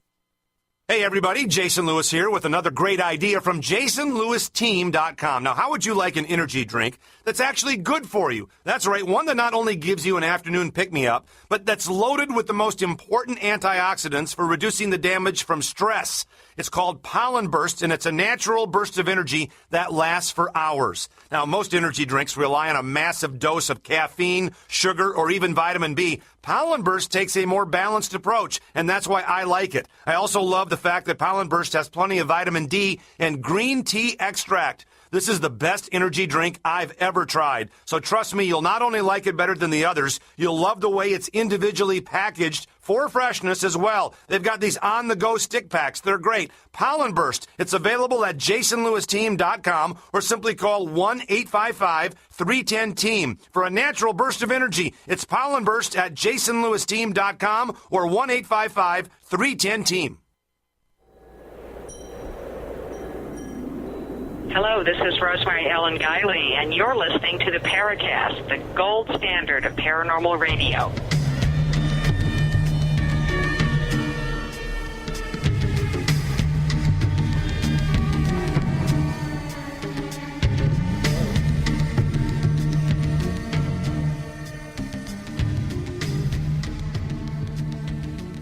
Okay, we now have Chris has now become a crypto-terrestrial. That's his crypto-terrestrial voice that he's been perfecting for many months. You know, if you're busy writing 24/7 a book on cattle mutilations, you got to feel mutilated, right, Chris? Well, it's thousands of pounds of potential physical evidence, so, I don't think we should discount the subject. I think it's very important. It may tie into the ancient practice of animal sacrifice, which is one of the threads of inquiry and research that I really dive into in this book, that there could possibly be a connection all the way back, thousands of years to sacrificing animals to the gods. Let's get back to our discussion with Scott and with Micah. Guys, the thing that we had covered towards the beginning here, let's kind of move on from there, and that is, all right, if E.T. really visited us, or if there was a breakaway civilization, and we get back to the story, how do we find proof? I would think if there's another civilization here, how could they hide themselves from us? Well, there are a number of ways, though, that could happen. I mean, in truth, we have to take into consideration, and I often point this out, again, when it comes to modern present day, let's even take it outside ufology, and let's look at the search for extraterrestrial life. Now, or intelligence, if we want to, evoke SETI. A lot of ufologists, a lot of scientists outside ufology are critical of SETI, and rightly so, and that's all kind of an old argument, but I think that the point is that, very simply, we can say when we're looking for aliens, most scientists today are not looking for aliens, they're looking for humans, because we're looking for aliens that will literally cave to all the typical associations we make with life based on, or I should say more specifically, intelligent life, based on what we know humans to be. And so we look for aliens that are going to operate similar to humans, that are going to have similar values, a similar mode of intelligence, or maybe even, let's take it outside that and say, a similar mode of consciousness. How are we to know that intelligence elsewhere in the universe will even take on what we would recognize as being a physical form?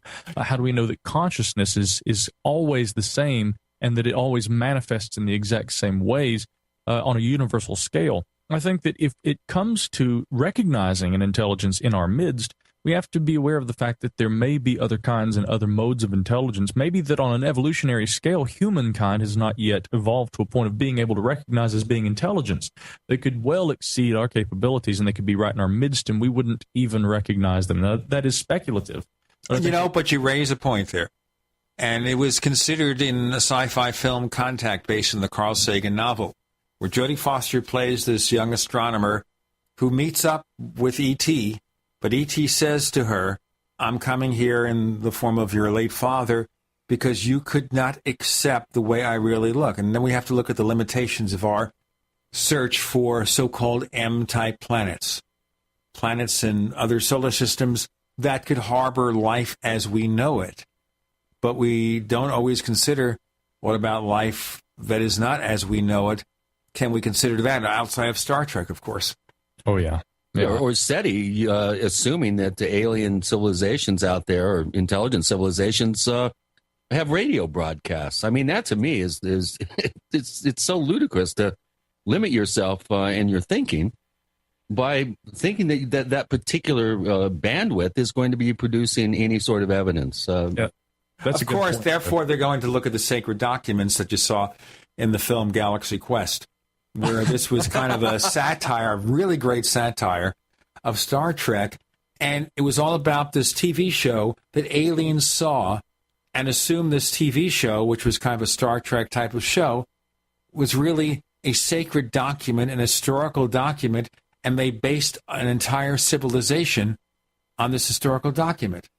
And that was the biggest joke of all, and I'm sure the people who wrote that were smart enough to realize this. Oh, certainly. You know, another thing, too, that reminds me of, Gene, is the fact that we have to, I think humans have a natural potential to want to think that they have access to inside information. Now, what is interesting is that I often find that in UFO circles, or if you want to go outside that and say even just the esoteric and the strange and the unexplained research, people do tend to have colleagues, I know I have a number of them, who won't go on record and say things, but they will tell me things, academic professors and people who I find to be very credible, but they realize they'll lose their tenure if they talk publicly about things. And so they're very forthcoming with me about things that they have observed and information that they may have. I less often see people who brand themselves as skeptical debunkers having access to those kind of people. They don't seem to be as inviting of that kind of information, and so I would point that out peripherally. But coming around to the idea of people generally just kind of wanting to have access to information, whether or not skeptics or quote-unquote researchers or believers have a greater degree of access than the other, I think everybody really kind of at the end of the day wants to feel like they have something that everyone else doesn't have access to. And so maybe to an extent, part of our fascination with trying to understand today stems to the ancient past, and people, some very credible researchers, and not to say that it's wrong that they do this, but they may be drawn to the ancient past and to some of the mysteries of the past because they feel that the mysteries that are presented with ancient times point to a greater reality that can help us come to terms with and resolve issues that we see today. And they look at that as that same sort of a source of an inexplicable inside intelligence that most people are going to completely overlook, which in truth bears the truth and the promise of what we're supposed to be able to learn tomorrow. I think that it really kind of comes around to that, and that everyone wants to be able to have access to something that other people aren't paying attention to. Now, the question is that a good source of information, whether it be from the ancient past or, as we see with these singularity people today, they look to the future and think that all the answers are going to be in 20 years. Ray Kurzweil and people say we're all going to be, uploading our brains into machines and things like that. I don't know that that's any more of a valid source of information or expectation than looking to the ancient past for mysteries and resolution for what we're dealing with right here in the here and now. We're not going to be uploading our brains into machines? I'm not saying that. I'm just saying maybe we haven't gotten there yet. Or maybe we don't want to get there, but it's a way to preserve your life. The singularity thing, I got to point this out too. And I know last time I came on this show, I was talking about my book, The UFO Singularity. I'm happy to look at UFO phenomenon parallel with the singularity movement. I also will acknowledge that I'm very agnostic about singularity. And furthermore, I'm already seeing, and maybe you guys have noticed this too, there is a bit of a wish fulfillment aspect to it. I see very religious kind of overtones beginning to appear in the singularity mythos, and I'll call it a mythos because, again, people are talking about they want to live forever, and this is how we're going to preserve our bodies for all time, bring the dead back to the living. We're going to make all these, incredible advancements that will solve all the problems of hunger and all the problems of scarcity that we deal with economically and otherwise today on planet Earth. I think maybe in the future we will utilize technology that does all these kinds of things, but there is definitely an almost religious overtone beginning to appear with singularity, and I'm very cautious of that because, again, as soon as people start overriding intelligence and logic and they start literally holding on to belief and presumption, that can become a little scary. I'm beginning to see some of that in the singularity circles. Scott, you have a comment about this? I do. And I was waiting to see if somebody else was going to jump in there about the singularity. I don't speak to the singularity as well as Micah does. I actually sit at his feet and absorb what he has to say about that. But my take on this is one of whether or not, and Micah and I have talked about this many times, and that is this idea of being skeptical versus being not skeptical, being religious or faithful versus being scientific or agnostic, as Micah said. There's an approach you sometimes have to take where you have to say, I have to be agnostic in this. I have to remove myself from the box in order to view it as objectively as possible without tainting it with what my particular viewpoint or belief might be. I like to say, to me, skepticism with there's two different kinds of skeptics. And Micah, don't roll your eyes. We talk about this so much. But I believe there's two different types of skeptics. There's the big S skeptic and the little s skeptic. And the big S, capital S skeptic is the skeptic who is out there that is really, to me, more of a cynic than anything. I cannot accept that. The pet answer for everything is, no, it isn't. No, it doesn't. And to me, that's not skepticism. That's denialism. That's cynicism. The small s skeptic, on the other hand, is the skeptic that will say, I don't know that is true. I have to approach this from an agnostic position. And I would, if I cannot join you on trying to prove the facts here, perhaps you can show me the evidence of that. I want to know. It's almost like sorry to use the pop cultural reference, the Fox Mulder poster. I want to believe. There's a certain aspect in all of this that I want to believe these things are so. We got Scotty Roberts and Micah Hanks with Gene and Chris. You're in the Paracast.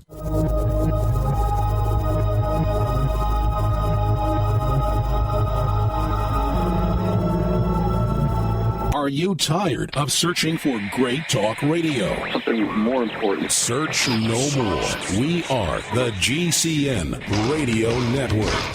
Hi, this is Ted Anderson. If you'd like to listen to GCN programs on the go, I have great news. GCN has created a Droid and iPhone application, and it's free. Just as easy as going to GCNlive.com, click on the banner, and download. Before you know it, you'll be listening to your favorite hard-hitting GCN shows, live or on demand, right on your Droid or iPhone, 24/7 and on the go. So download the Droid and iPhone app free by clicking on the banner at GCNlive.com. Thanks again for listening to GCNlive.com. Again, that's GCNlive.com. Hi, this is Ted Anderson. Have you ever wondered why banks, stockbrokers, investment advisors won't talk about gold IRAs? They've been available since 1986, yet the financial industry won't recognize the value of gold for your retirement. Gold has outperformed paper investments, yet no word about IRAs. If you would like to have gold for your retirement, call 800-686-2237. Don't get left behind by rising inflation and low returns. Call 800-686-2237. Secure your future and call 1-800-686-2237.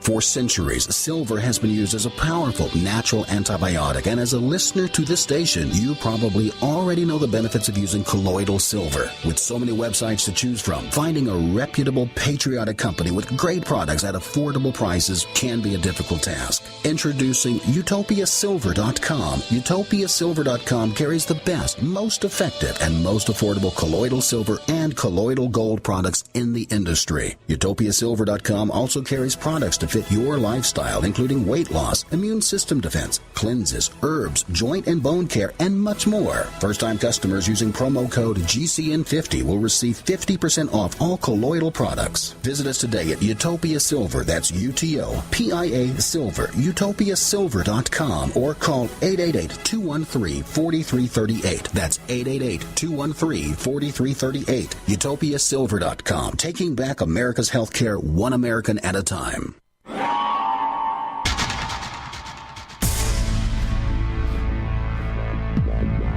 Welcome back to the Paracast, the gold standard of paranormal radio. And now, here's Gene Steinberg.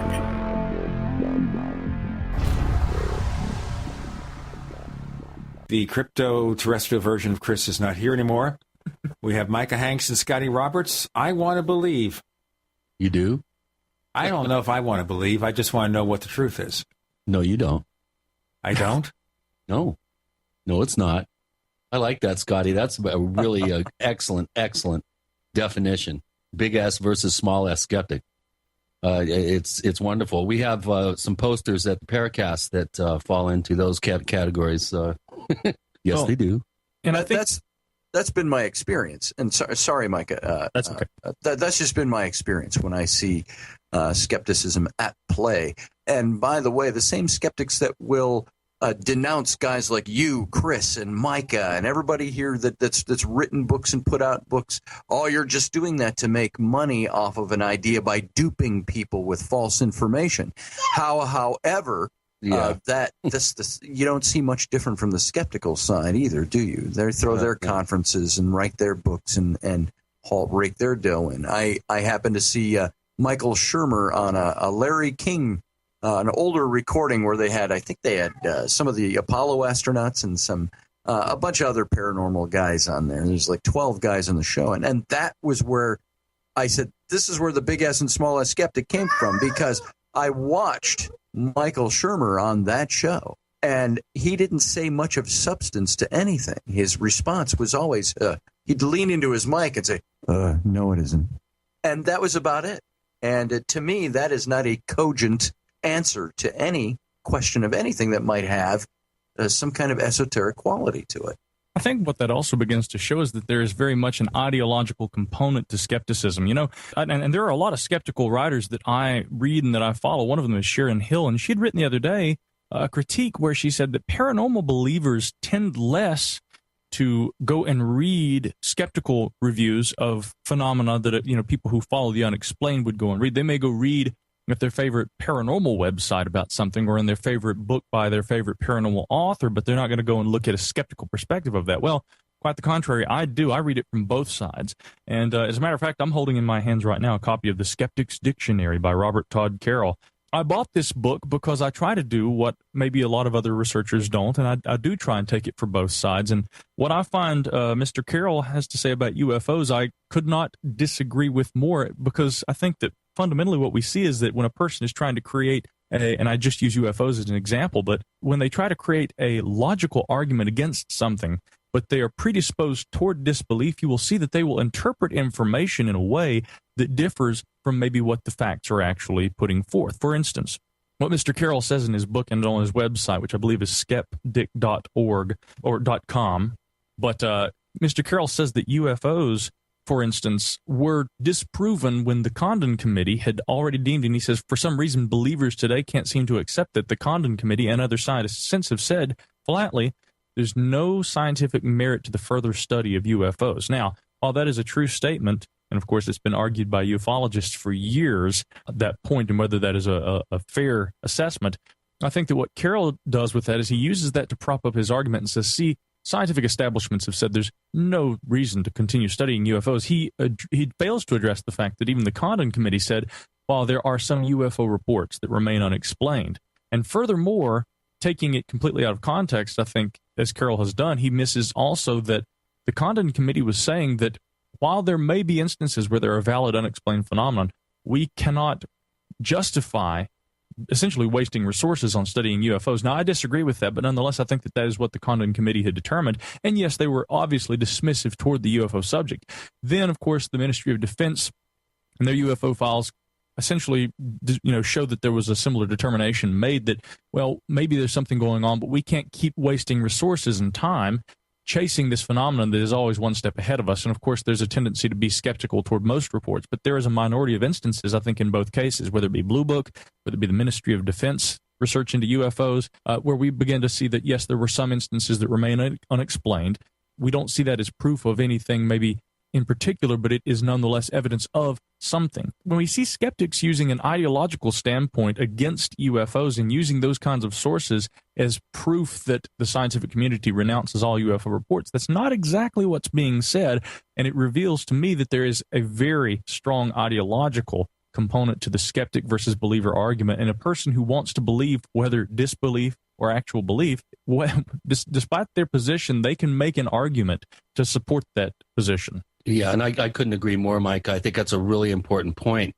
And it's one that I've been making for years here on the show, and that is you can't accept somebody's opinion at face value. You have to do your own research. You have to make up your own mind and become educated about the subject. When you talk about the Condon report, or in the case of the cattle mutilation, debunking basically the Kenneth Rommel report, both of these men went into their investigative process with their minds made up, and they basically made statements, both of them, prior to the actual studies being conducted, that they were going to put an end to all this. They were going to find out that this is they already obviously had foregone conclusions, which they then set about putting their best case forward. But as you, I think, very insightfully have pointed out, the skeptics conveniently forget and fail to mention or are very selective in leaving out the fact that there is a true mystery that at least deserves to be studied. Maybe government funding in their eyes isn't the way to go. But I think this selectivity that you see in the skeptical community does itself a disservice, because I think it pushes the conversation, it polarizes the conversation too much. I think everyone has an obligation to be skeptical and not dive into this true believer mindset of, well, this makes sense to me. It rings true to me, so therefore it must be real and I'll believe it.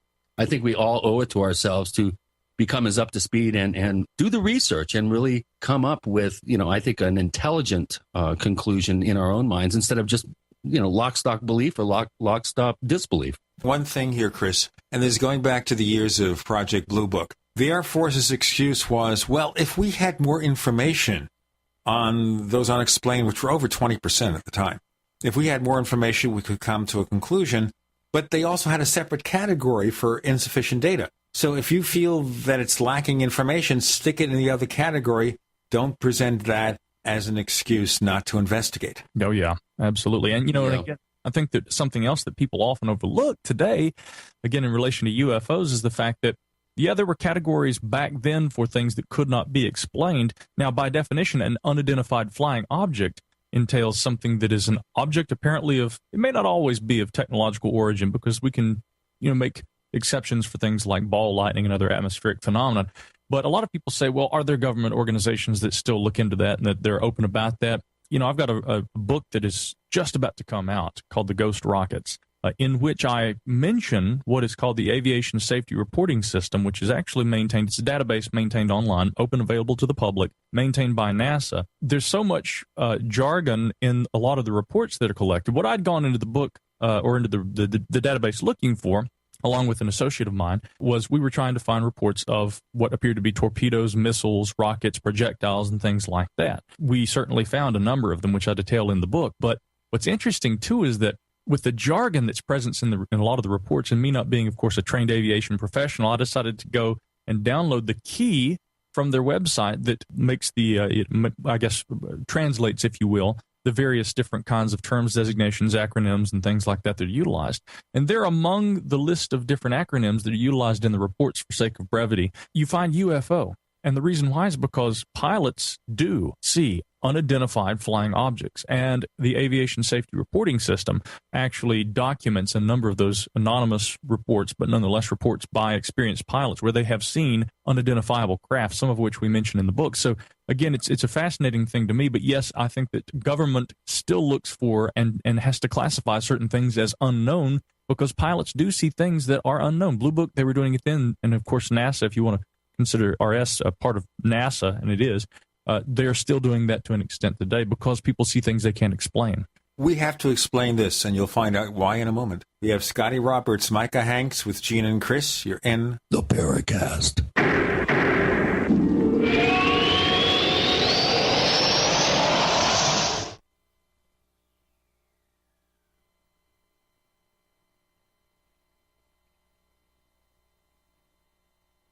Neighbors, are you tired of dealing with a slow web hosting provider? Well, check out A2 Hosting and their screaming fast Swift server platform. They even have SSDs that load pages 300% faster than the competition.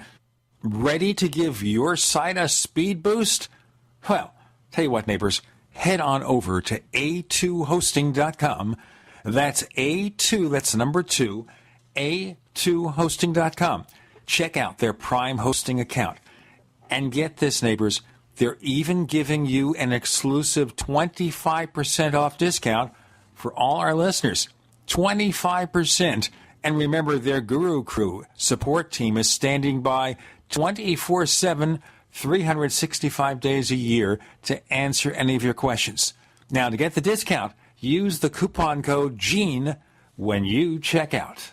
Jim Newcomer from Midas Resources, August 27th, 2013. Gold opened this morning at $14.1890. A 1-ounce gold coin can be purchased for $14.6971, $734.85 for a half ounce, or $367.43 for a quarter ounce. That's $14.6971, $734.85, and $367.43. Hi, this is Ted Anderson. Have you ever wondered why banks, stockbrokers, investment advisors won't talk about gold IRAs? Wait a sec. Gold and silver is going up while Congress is trying to settle on the next debt increase. And there's no end to this madness. That old 401k and IRA can be converted into physical gold without tax consequences. I explained this in my book, 10 Reasons to Buy Gold. Don't let time slip away. Call for your free copy today, 800-686-2237. Get away from that Washington spin and get honest answers about gold. 800-686-2237. The book is free, 800-686-2237. There are those curious about Bitcoins and those using and making money with Bitcoins. What are Bitcoins? A Bitcoin is the first decentralized currency that can be easily transferred from person to person over the internet. No bank needed. This means lower fees, and accounts can never be frozen, limited, or closed. You are in control of your money. And the best part?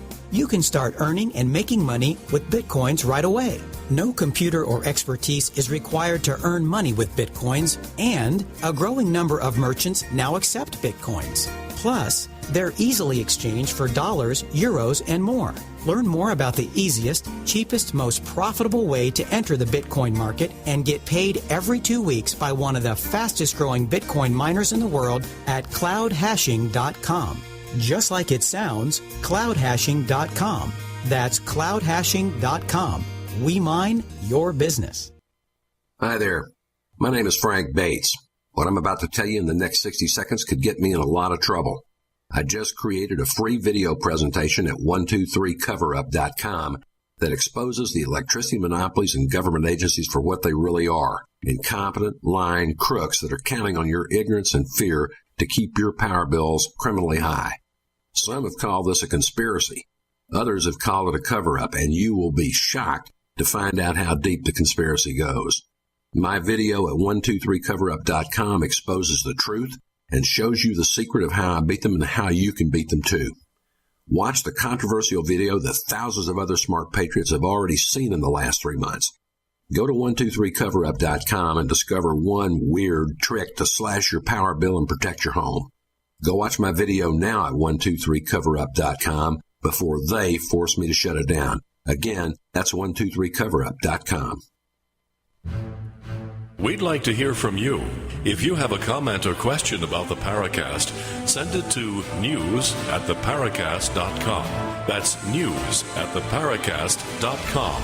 And don't forget to visit our famous Paracast community forums at forum.theparacast.com.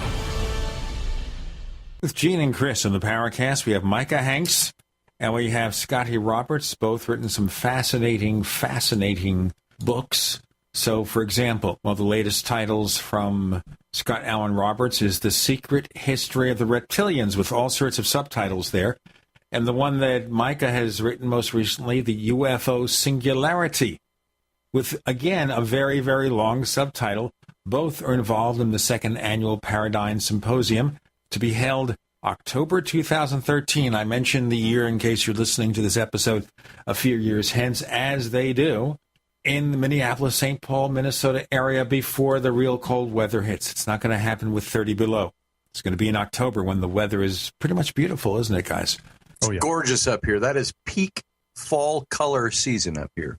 In fact, it was hot last year. You know, Scotty, I came up and we were hanging out in Scotty's garage doing all the maddening planning, calling all the producers, all the speakers, all the different people, booking flights for people. And here I had been concerned because I'd never traveled up north to that part of the country before. I was concerned about the weather being cold, and it was like summertime out there, but with this beautiful fall color. It was absolutely beautiful. I know it will be again this year. Yeah, it'll be amazing. If we don't have an early blizzard. To meet Scotty finally, and also Nick Redfern, who I've never actually met face-to-face and had a chance to pick his brain in person. That's the beauty of a symposium like this, is that I just had somebody ask me just the other day, are you going to be broadcasting this on Skype? And I said, absolutely not. I said, with the technology we have nowadays, yeah, it's great to get a two-dimensional image of somebody and hear them speak, and you can put it on pause so you can go get a drink. I said, there's nothing, however, like, and I liken this to sitting at the feet of Socrates. If you have the opportunity to go sit at the feet of a great philosopher out of history, would you choose to go sit at their feet and listen, or would you choose to watch them on YouTube? For me, there's nothing like live. There's nothing like the face-to-face, looking into the eyes, hearing what they have to say. Now, maybe you don't know everybody that's on our speaker roster, or maybe you don't want to hear everybody that's on our speaker roster. You're interested in one or two of the speakers there. That doesn't matter. Sitting there beneath these people and listening to them speak is, and by beneath, I mean figuratively, not philosophically. You're sitting at their feet listening to them talk. That is the best way to experience this kind of thing. I would agree with you. Of course, there's some people who, for many reasons, just can't attend. Oh, absolutely. Now, we're going to be filming this event as well. And so after the fact, there will certainly be DVDs that are going to be made available. You know, again, that's a secondary means to be able to experience this. But if you speak with anybody who was at Paradigm Symposium last year, I think what you're going to find is it was the intensity of engaging in like-minded seeking, for lack of a better way to put that. People who were there experienced being there with others that wanted to learn the same things or hear the same things, or that even had their beliefs challenged to a certain point. We even had some skeptics there. We had Bob from, and I can't pronounce his last name, Blaskowitz, I think is it. Yes, from the Skeptical Inquirer. And he came and was skeptical. And he asked some skeptical questions. Go figure. But he wants to be back this year. He thoroughly enjoyed the spirit of people there. And he said, you know what? I got a different view of the way some of you people think. And you're not all wacky people. We have to ask this question, guys. It's going to be a lot of fun. What does it cost to attend? The cost. Okay, I was taking a long inhale, wondering if Mike was going to jump in there and give us an esoteric answer on that. I love listening to Micah, by the way. So you don't take Bitcoin then? No, we don't take Bitcoin. We don't take raccoons, chickens, or squirrels in trade. But the cost right now, there's 3 different tiers of tickets. We have the big, the bigger, and the biggest ticket. And the big ticket, this gives you access to all the lectures. That is $249 for that ticket, $249. You have the bigger ticket, which includes all of the lectures, plus it gives you access to the banquet dinner, which has the dinner theater style VIP panel discussion, where we have all the VIP speakers there on a panel at the end of dinner. That is $339. And then you have the biggest ticket, which has everything I've just mentioned, plus you also get access to, it's the private VIP cocktail party on Friday night, where you get to come in and rub shoulders personally with these speakers. You'll get to see them throughout the event, but you won't have the chance to sit down with them and talk to them, share a drink with them, and really quiz them up close and personal and ask them your questions. This is, we say private, it's semi-private, in that there's more than 2 people there. So it's a semi-private affair, and there's a very limited number of the biggest ticket left. I think at this point we have a little more than a dozen of those tickets left to attend that particular facet of the symposium. Now, so the pricing, I assume, is very much in line with what you spend for a weekend at Disneyland these days. So pretty much. Sure. This is 4 days. You're going to be coming in Wednesday night or Thursday morning. The event starts with registration on Thursday morning, the 17th, runs all the way to between 4 and 5 o'clock on Sunday afternoon. So you're looking at 4 jam-packed days filled with speakers. We have 18 speakers in total. And those 18 speakers also will have their tables there. You're going to have vendors there, as is the norm with a lot of these kinds of events. So there's going to be a lot to do right in a very compact space. And we have to tell you, it does not come cheap to make up one of these events. It costs an arm, a leg, and a foot to pay. The 18 people, they're not coming down there just for the heck of it. That you got to pay them the airplane fare, give them the hotel rooms, give them some sort of honorarium. You got to rent the rooms. It's a big thing. It's a big undertaking. In fact, Chris and I have offhanded talked about a possible Paracast conference. But, you know, I'm half interested and half not. I'm interested. It would be a lot of fun, but we'd have to make a huge investment to make it happen. I will tell you, last year, or almost 2 years ago, when Micah and I started talking about this together on the phone, and I said, you know, we should do this event, and this is what we should do, and the kind of speakers we should have, the kind of atmosphere we wanted to have. And it was really more from me. I think Mike is a little smarter than me, so he probably just chuckled at me. But I made this statement. I said, how hard could it be? I said, we just invite speakers, we get a hotel, and we throw an event and sell tickets. Oh, boy. And you're absolutely right. And I make no bones about the fact that it costs money to come here, because it costs money to make. It's like anything out there. If you publish a book with a publisher, they are going to charge money for that book so they can pay for that book. And if your book doesn't sell, they generally won't ask you to do another one. And they will even give you a stipend called an advance ahead of it, assuming the book will sell probably about that many copies. Exactly. I used to do a lot of technology books, and they would always figure out almost to the dollar how many copies that book would sell, because the earnings would always be, you know, the book lost $15 or I made $100 at the end of the period before the next book came out. We've got Micah Hanks and Scott Roberts joining Gene and Chris. You're in the Paracast. The GCN Radio Network, providing the world with hard-hitting talk radio. GCN. Great talk radio starts here.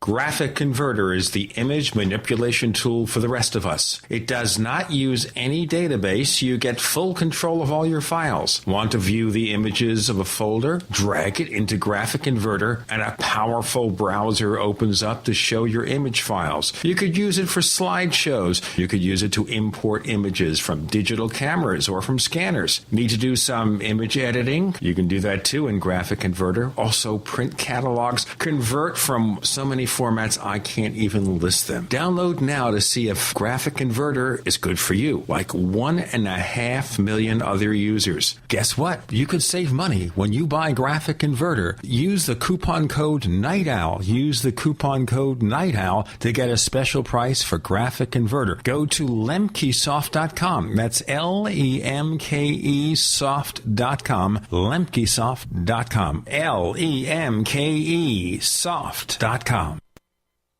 What's safer and cheaper than prescription drugs? Glad you asked.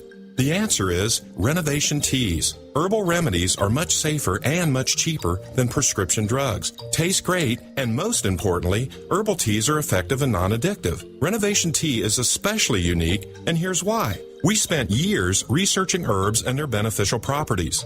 Renovation Teas uses only 100% organic, fair trade herbs. Our teas are blended towards specific ailments and health conditions, such as diabetes, blood pressure, anxiety, libido, detox, and much more. All Renovation Teas are formulated and hand-filled in Arkansas. Take care of yourself naturally, the way Mother Nature intended. Order Renovation Teas at renovationtea.com or call 870-784-3121. That's 870-784-3121. Renovation Teas. Renovate your health one bag at a time. We live in a complicated society. Stressful issues are always popping up. Have you ever been treated unfairly by someone? Have you ever been overcharged for a repair? Have you ever signed a contract or a document? Worried about identity theft? How many times have you been in those unique situations where you just wanted to call an attorney to find out if you're right or wrong, or what your legal rights are? But every time you think about calling an attorney, what do you think about first? That's right. Who do you call, and how much will it cost? Our friends at Legal Shield have found a solution. With a nationwide network of 6,900 attorneys who average 19 years of experience, Legal Shield's law firms take over 40,000 calls per week helping their members. For less than $20 per month, you can have access to Legal Shield on everything from the trivial to the traumatic. Let Legal Shield stand up for your rights at lsprotection.com. That's lsprotection.com. Or call 855-340-SAVE, 855-340-7283. Weakened by GMOs, stressed out about money, and blasted by the electric environment. Hi, I'm Pastor Jenny, and that was the state I was in back in 2010. Then I learned about RNA drops. I learned that 97% of my DNA that scientists have called junk is actually packed with millions of gene switches that play a critical role in controlling how my cells, organs, and other tissues behave. I learned I don't have to put up with disease, decay, or decline like I'd been conditioned to believe. I began taking RNA drops, a 100% natural formula designed to turn on those switches and provide me with amazing health and joy. Learn more about RNA drops and order a free sample today. Visit rnafreesample.com. That's rnafreesample.com or call toll-free 888-577-3703. Pay only shipping and handling for a free 30-day supply of RNA drops. Get the information you need and the health you want at rnafreesample.com.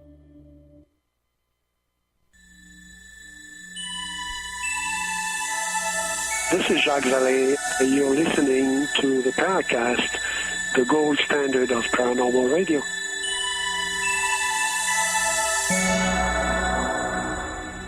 The reason I raised that, Scott Roberts and Micah Hanks with Gene and Chris in the Paracast, is because I think some people begrudge people from making a living and doing research. You know, how can they possibly charge for this? Well, sir, you know, here's the deal. You want people to work for free? Do you work free? Or do you expect to be fairly compensated for your work? Now, it's not the same thing as lying to make money. And, of course, we don't want that kind of thing happening. You know, have people who will make up stories, not just deliberately calling it fiction, but make up stories, claim it's factual, hoping to be rich and famous. It is doing good work, attending these sessions, and it's a lot of time to prepare for one of these conferences, and not expecting a little bit of money out of it.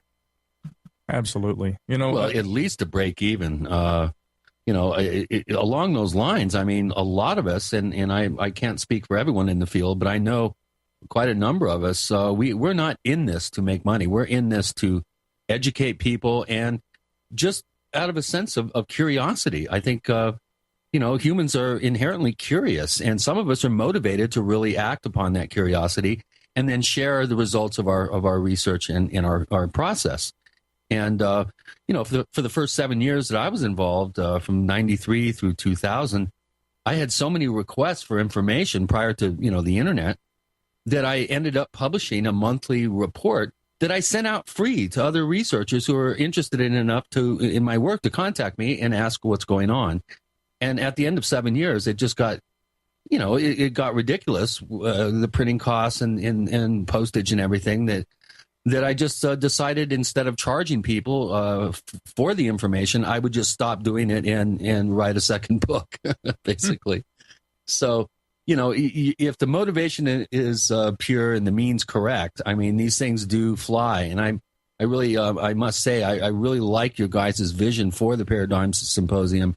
I really think it's a very popular subject right now. And the collection of speakers you have, I just can't wait to meet, you know, quite a number of these presenters who I'm familiar with their work, and I think I'm going to obviously learn a lot. That's one of the things that excites me the most about going up there is it's a chance for me to expand my own knowledge base, and I think if more people thought along those lines, conferences like this would have a much easier time meeting expenses and you know, generating further interest and further symposiums. Oh, yeah. I mean, you know, the case can't be made entirely that, well, we should support these guys because they're serious about it. That's not going to be enough to you know, make people go online and say, okay, this is the event. I'm going to buy my ticket to Paradigm Symposium. But, you know, the thing is that you'll notice that the kinds of researchers that we have at this event, whether they are, you know, far on the skeptical end, like P.Z. Myers, someone who, again, I'm looking forward to getting to know and talking with just as much as, you know, seeing you there, Chris, or Scotty, or Nick Redfern, or anybody else. You know, the thing is that you've got a broad demographic there, and these are all people who, despite their, outlook on life or their background, they're serious about what they do. And, I never saw myself personally, maybe Scotty didn't either, as a conference promoter. I've worked to help with a few, conference promotions and things in the past. Of course, I'm always supportive of people who do it because I know the kind of rigor that goes into it. If you want to make a nice living, don't be a paranormal conference or an alternative conference promoter, let alone write books about this sort of subject. But, again, by the time I was in my late teens, I was very much steeped in the work of Ivan Sanderson. I was reading books by Ray Fowler and people like that. At that time, it was a dream to be able to be a person who contributed something to this field because I recognized it for what it was then, something that there was, if not, just a grain. I mean, there was a wide variety of different approaches to the study of that grain of truth that had to underlie the mystery that was being presented, whether or not all of it is true. That's what drives me, and that's what what I wanted to get into the field to try and do, was to study something that I feel is underappreciated, and I think that also that there is merit to the study of. It is most often a labor, a labor of love. I know you guys know that. I'll tell you about it. Hey, there are a few questions that we have from our audience posted at forum.theparacast.com in a place called the Question Bank. And I thought maybe, Chris, we'd have a few moments now to get to some of those questions. Well, I do, and there are a couple of good ones here. I'm going to start with one of our latest additions to the Paracast forum family. He calls himself Pierre. I'm not sure where he's from, but this is, I think, the first question he's asked here at forum.theparacast.com for one of our guests. And the question is actually kind of, it's being asked of you, Micah, but I think both of you might want to comment on this. What is your view on Eric von Däniken, the headline speaker at, I guess, last year's symposium, in regards to him allegedly, I'm adding that word, faking evidence, exaggerating findings, and fabricating stories? I, for one, cannot understand how von Däniken has seemingly lost little to no credibility in the face of these falsehoods being exposed. Now, first of all, that's kind of news to me, but in terms of him being caught red-handed, faking evidence, exaggerating findings, and fabricating stories, where do you guys come down on that? Well, I'll jump in here first and then allow Scotty to jump in just as well. That's a good question Pierre asks. And this is something, yes, that I'm aware of just as well. Von Däniken in the past, he's been criticized, and he's more criticized, obviously, in the skeptical circles for this than in the, the ancient astronaut theorist circles and the like. But, at the time that he was writing the book Chariots of the Gods, it is well known, and I think he has, said this publicly just as well, that he actually had done some time in jail, did not serve a full sentence. The reason why is because he had amassed a tremendous amount of debt that was incurred as a result of the funding that he had used for his research, for being able to travel and compile the information for his book. You got to keep in mind this was before the internet, and I don't think this excuses the fact that he was accused of and found guilty of wrongdoing around the time. But the point is that, without the internet and without readily available funding, von Däniken may have gone about some questioning procedures. I think he had been a hotel operator at the time, and he had gained access to some funding that he used, and then served time for purposes of misusing those funds, which he used to facilitate his research. Now, he didn't end up serving a complete sentence, and as I understand, that was paid back after Chariots of the Gods ended up becoming the incredible book that it was, and the multi-million seller copy. As a matter of fact, I think it's still a very good selling book today. Now, later on down the road, people had said that he had put forth a number of fraudulent claims. Some of these included also, I think, the utilization of artifacts and things that were presented in photographs in his books that may not have actually come from certain sites. One of the more prolific examples was an assertion that he had made, which had to do with the notion that bananas were actually potentially of extraterrestrial origin. Now, when he was interviewed in the 1970s by Playboy magazine about that, the interviewer asked Mr. von Däniken, "Are you actually serious about the assertion that bananas come from another planet?" And von Däniken said, "No, I am not." That interview is still available online. Of course, I read all of this before we put together the Paradigm Symposium. I think von Däniken literally said so much as the fact that sometimes I will include what are tongue-in-cheek references to things in my books that people at times have taken seriously. Now, if there are actual claims of fraudulent information being brought forward, that's one thing. I know in many of the cases, von Däniken had clearly been trying to make a very dry joke. and people took him literally. Now, from my own personal experiences, the night that Scotty and I met him at Paradigm Symposium, we went up and I said, Mr. Von Daniken, it's great to meet you. And he says, no. You will call me Eric, because for the next 3 days, I am yours. I come here, I work for you. Thank you for having me at your symposium. And he was a very, very good person to be around. He's congenial. He was hanging out with the guests and the people. And in his years, Scotty, how old is Von Daniken now? He's got to be 78 this year. Yeah. I have to say he's a true professional, one of the best people that we've ever worked with.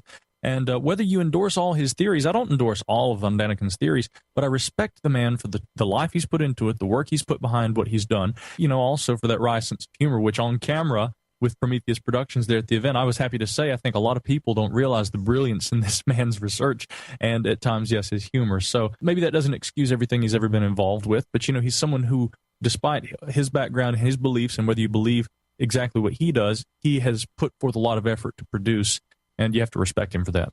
May I just throw in here, too, guys? And you only have 30 seconds, so maybe we shouldn't. So you'll throw it in after we get to our final segment. And you got it. I just think that if I understand what you're saying about his legal problems, it was a matter of maybe diverting funds to a different purpose than was otherwise intended. Is that it? Yes. Very quickly, I'll say maybe that was unethical, but as I understand, he paid off his debts with the sales of the book after the fact. Okay, fine. And hopefully he gave them a decent amount of interest. We have Scott Allen Roberts with Micah Hanks and Gene and Chris. You're in the Paracast.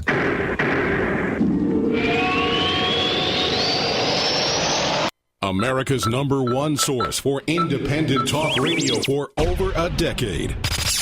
We are the GCN Radio Network. If you want to get your website online and you need reliable service, first-class service at the lowest possible price, there's only one place to go. Well, DreamHost has a special promotion with our show where they'll offer you unlimited disk space, unlimited bandwidth, one-click web apps such as WordPress, 24/7 support. You can save over $55. You want to know how? Go to dreamhost.com/radio, dreamhost.com/radio. Whether it's personal mail, whether it's business email, you want reliable, dependable delivery, freedom from spam, freedom from viruses. Well, Polaris Mail offers professional email hosting services for your personal or small business use. Each account uses 25 gigabytes of storage, an easy-to-use webmail interface, and full mobile sync. Sign up today for a 30-day free trial at polarismail.com, polarismail.com. You are now in the crosshairs. The NSA and the FBI are treating you like a criminal and monitoring your every move. Ron Paul said recently, the evidence of the totalitarian nature of this government is on display undeniably every day. What's taking place right now is a coup and the destruction of the Constitution. Fortunately, there is something you can do about it. Learn how to be invisible, lock down your privacy, and even disappear forever. Go to privacylockdown.com to learn how. That's privacylockdown.com.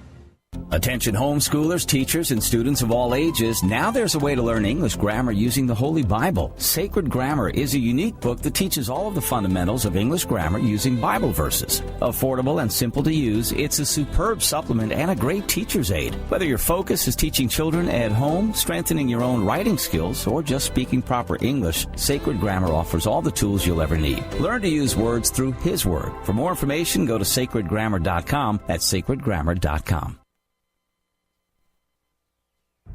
It's hurricane and wildfire season again. Why do thousands of people sit in these reoccurring problem areas year after year, betting their lives that the disaster won't get them? Hundreds of you helped eFoods Direct ship 50,000 donated meals to the Oklahoma victims. The problem is we can't help everybody. If every one of us who can will take care of ourselves, we can all pitch in to take care of those who really can't. The new Just In Case pack from eFoods Direct is the big brother to the 7-day emergency pack designed for Oklahoma disaster donations. It contains a 2-month supply for one person, or a 1-month supply for 2 adults, or a 2-week supply for a family of 4. The $320 price is $50 less than retail. Call 800-409-5633 on the web efoodsdirect.com/Alex. Order 2 or more, get 10% off, free shipping applies. Call 800-409-5633 on the web efoodsdirect.com/Alex. Hi, my name is Scott Fuchs, teacher and rowing coach for over 14 years. I was sluggish, overweight, on prescription drugs, and only 30-something. Fortunately, I was referred to Dr. Z, and happy to say Dr. Z's all-natural protocols over a consistent course resolved my health issues. I'm in the best shape of my life, and most importantly, on 0 medications. I'm Dr. Stanowski, author of Evology, trained as a primary care physician, surgical manipulation under anesthesia, expert in nutrition, diet, weight loss, immune system, and I specialize in chiropractic. My 15 years of professional experience has taught me the 4 keys to vibrant health: a balanced musculoskeletal system, an integrated nervous system, a flowing lymphatic system, and a body filled with over 90 essential nutrients. This has been a secret too long. Actualize your potential, reverse disease. Call me, Dr. Z. 201-945-1177, 201-945-1177, evolyourself.com. Hi, this is Don Ecker, and you are tuned into the Paracast. Let me tell you what, you're going to hear stuff here that you probably won't hear anywhere else. Hear that, George Snorri? We continue with Scott, Alan Roberts, and Micah Hanks. And Scott had a comment to make as we continue on the final segment of the Paracast. Scott? Well, I was going to say, I know you'll find this hard to believe, but there were times in my life 40 years ago where I may have told a lie or exaggerated something, but it does not characterize who I am today and what I do today. Now, I was never out to fleece anybody. 40 years ago, I was just a kid. But this is something that I don't like about this type of characterization of anybody, is to say that he either exaggerated something or he committed some act of minor criminal offense, misdemeanor type of an offense, or he committed something. You know what? If that was 40 to 50 years ago, I look at it this way. Again, I use a biblical reference. You know, the Apostle Paul murdered people before he was the Apostle Paul. So, you know, if you want to look at things in that light, everybody's got a past. Everybody's got things they've done. Everybody's got things that happen. If you dig up everybody's skeletons, maybe we'd all be on more equal ground. But I don't like the muckraking and the yellow journalistic approach to trying to create a big fraudulent character out of Eric Von Daniken because he did something in his past that was not, on the grand scheme of things, not all that big a deal.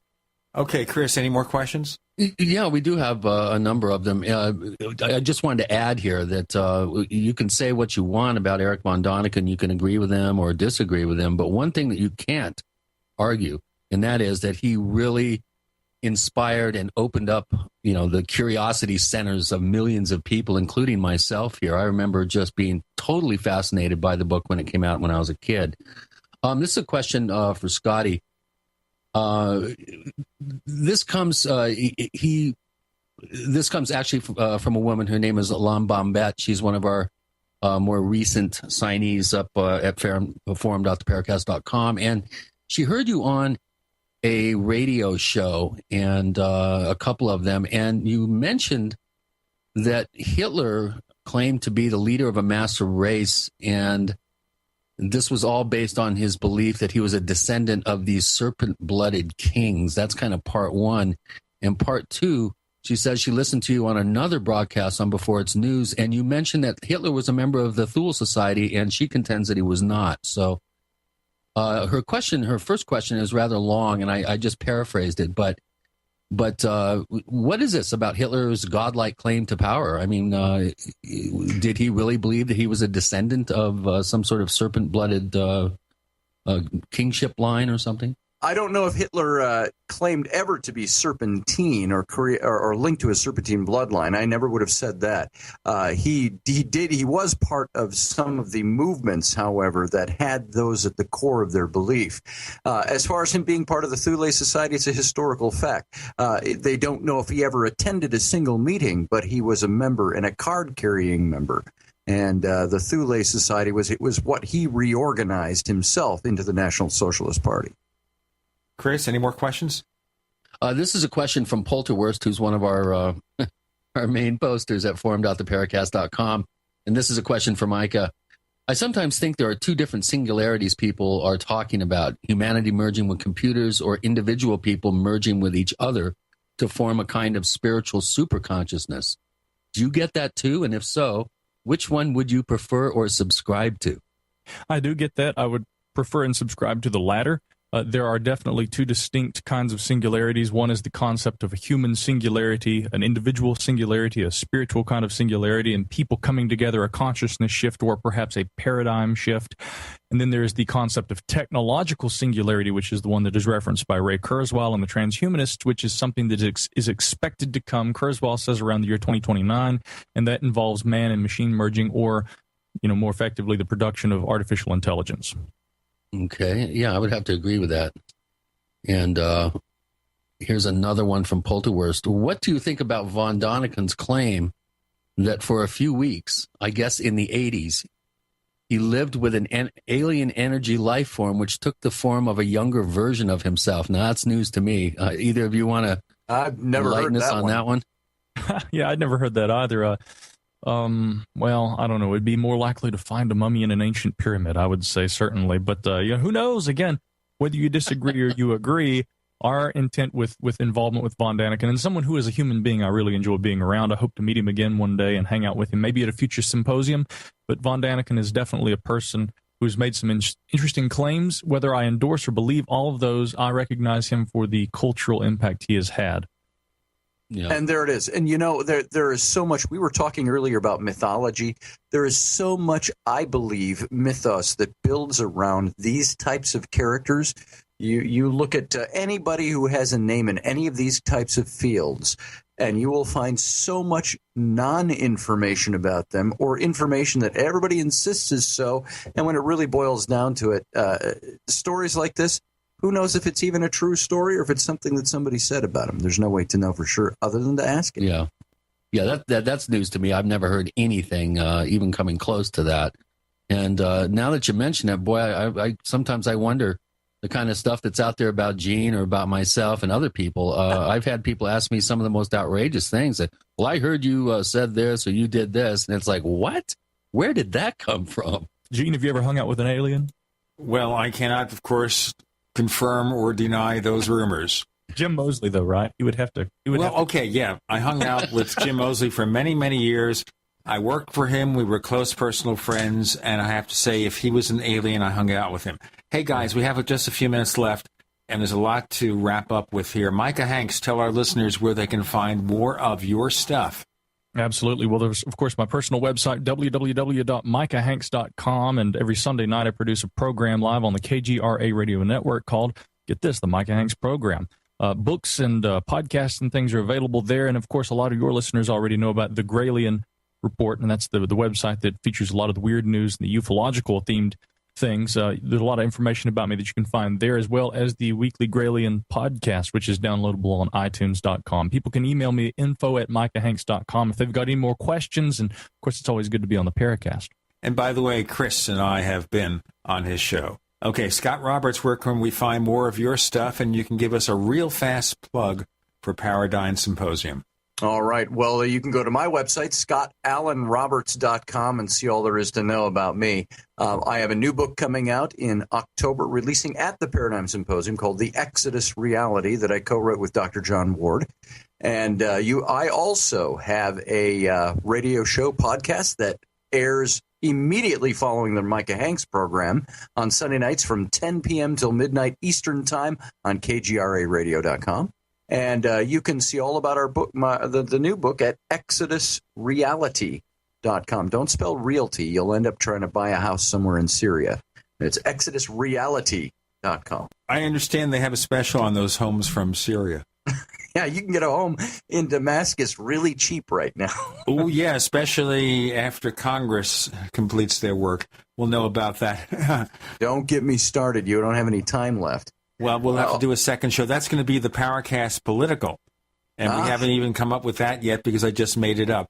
And, of course, we have the Paradigm Symposium. We have a link, by the way, to a lot of this stuff over at Paracast.com. I don't have links for everything. Otherwise, we wouldn't have any information when we talk about the show. It'd just be a bunch of links. All right?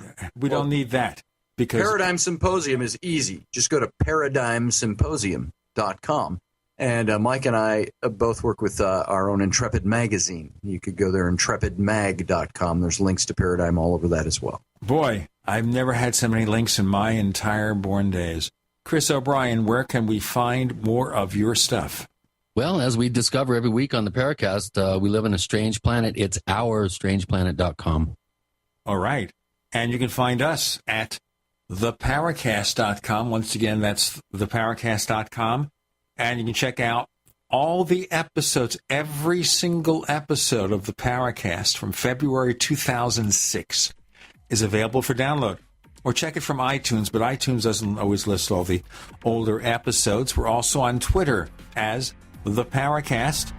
And we even have another radio show called The Tech Night Owl Live, where I talk about personal technology, where I talk about Apple and Microsoft and Samsung and iPhones and Androids and all that stuff. There you go. Scott Allen Roberts, Micah Hanks, thank you both for joining us this week on the Paracast. Thanks for having me, guys.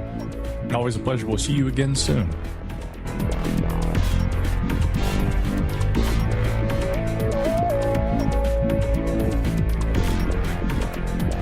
The Paracast, featuring Gene Steinberg and Christopher O'Brien, is a copyrighted presentation of Making the Impossible, Incorporated. Tune in next week for a new adventure in The Paracast.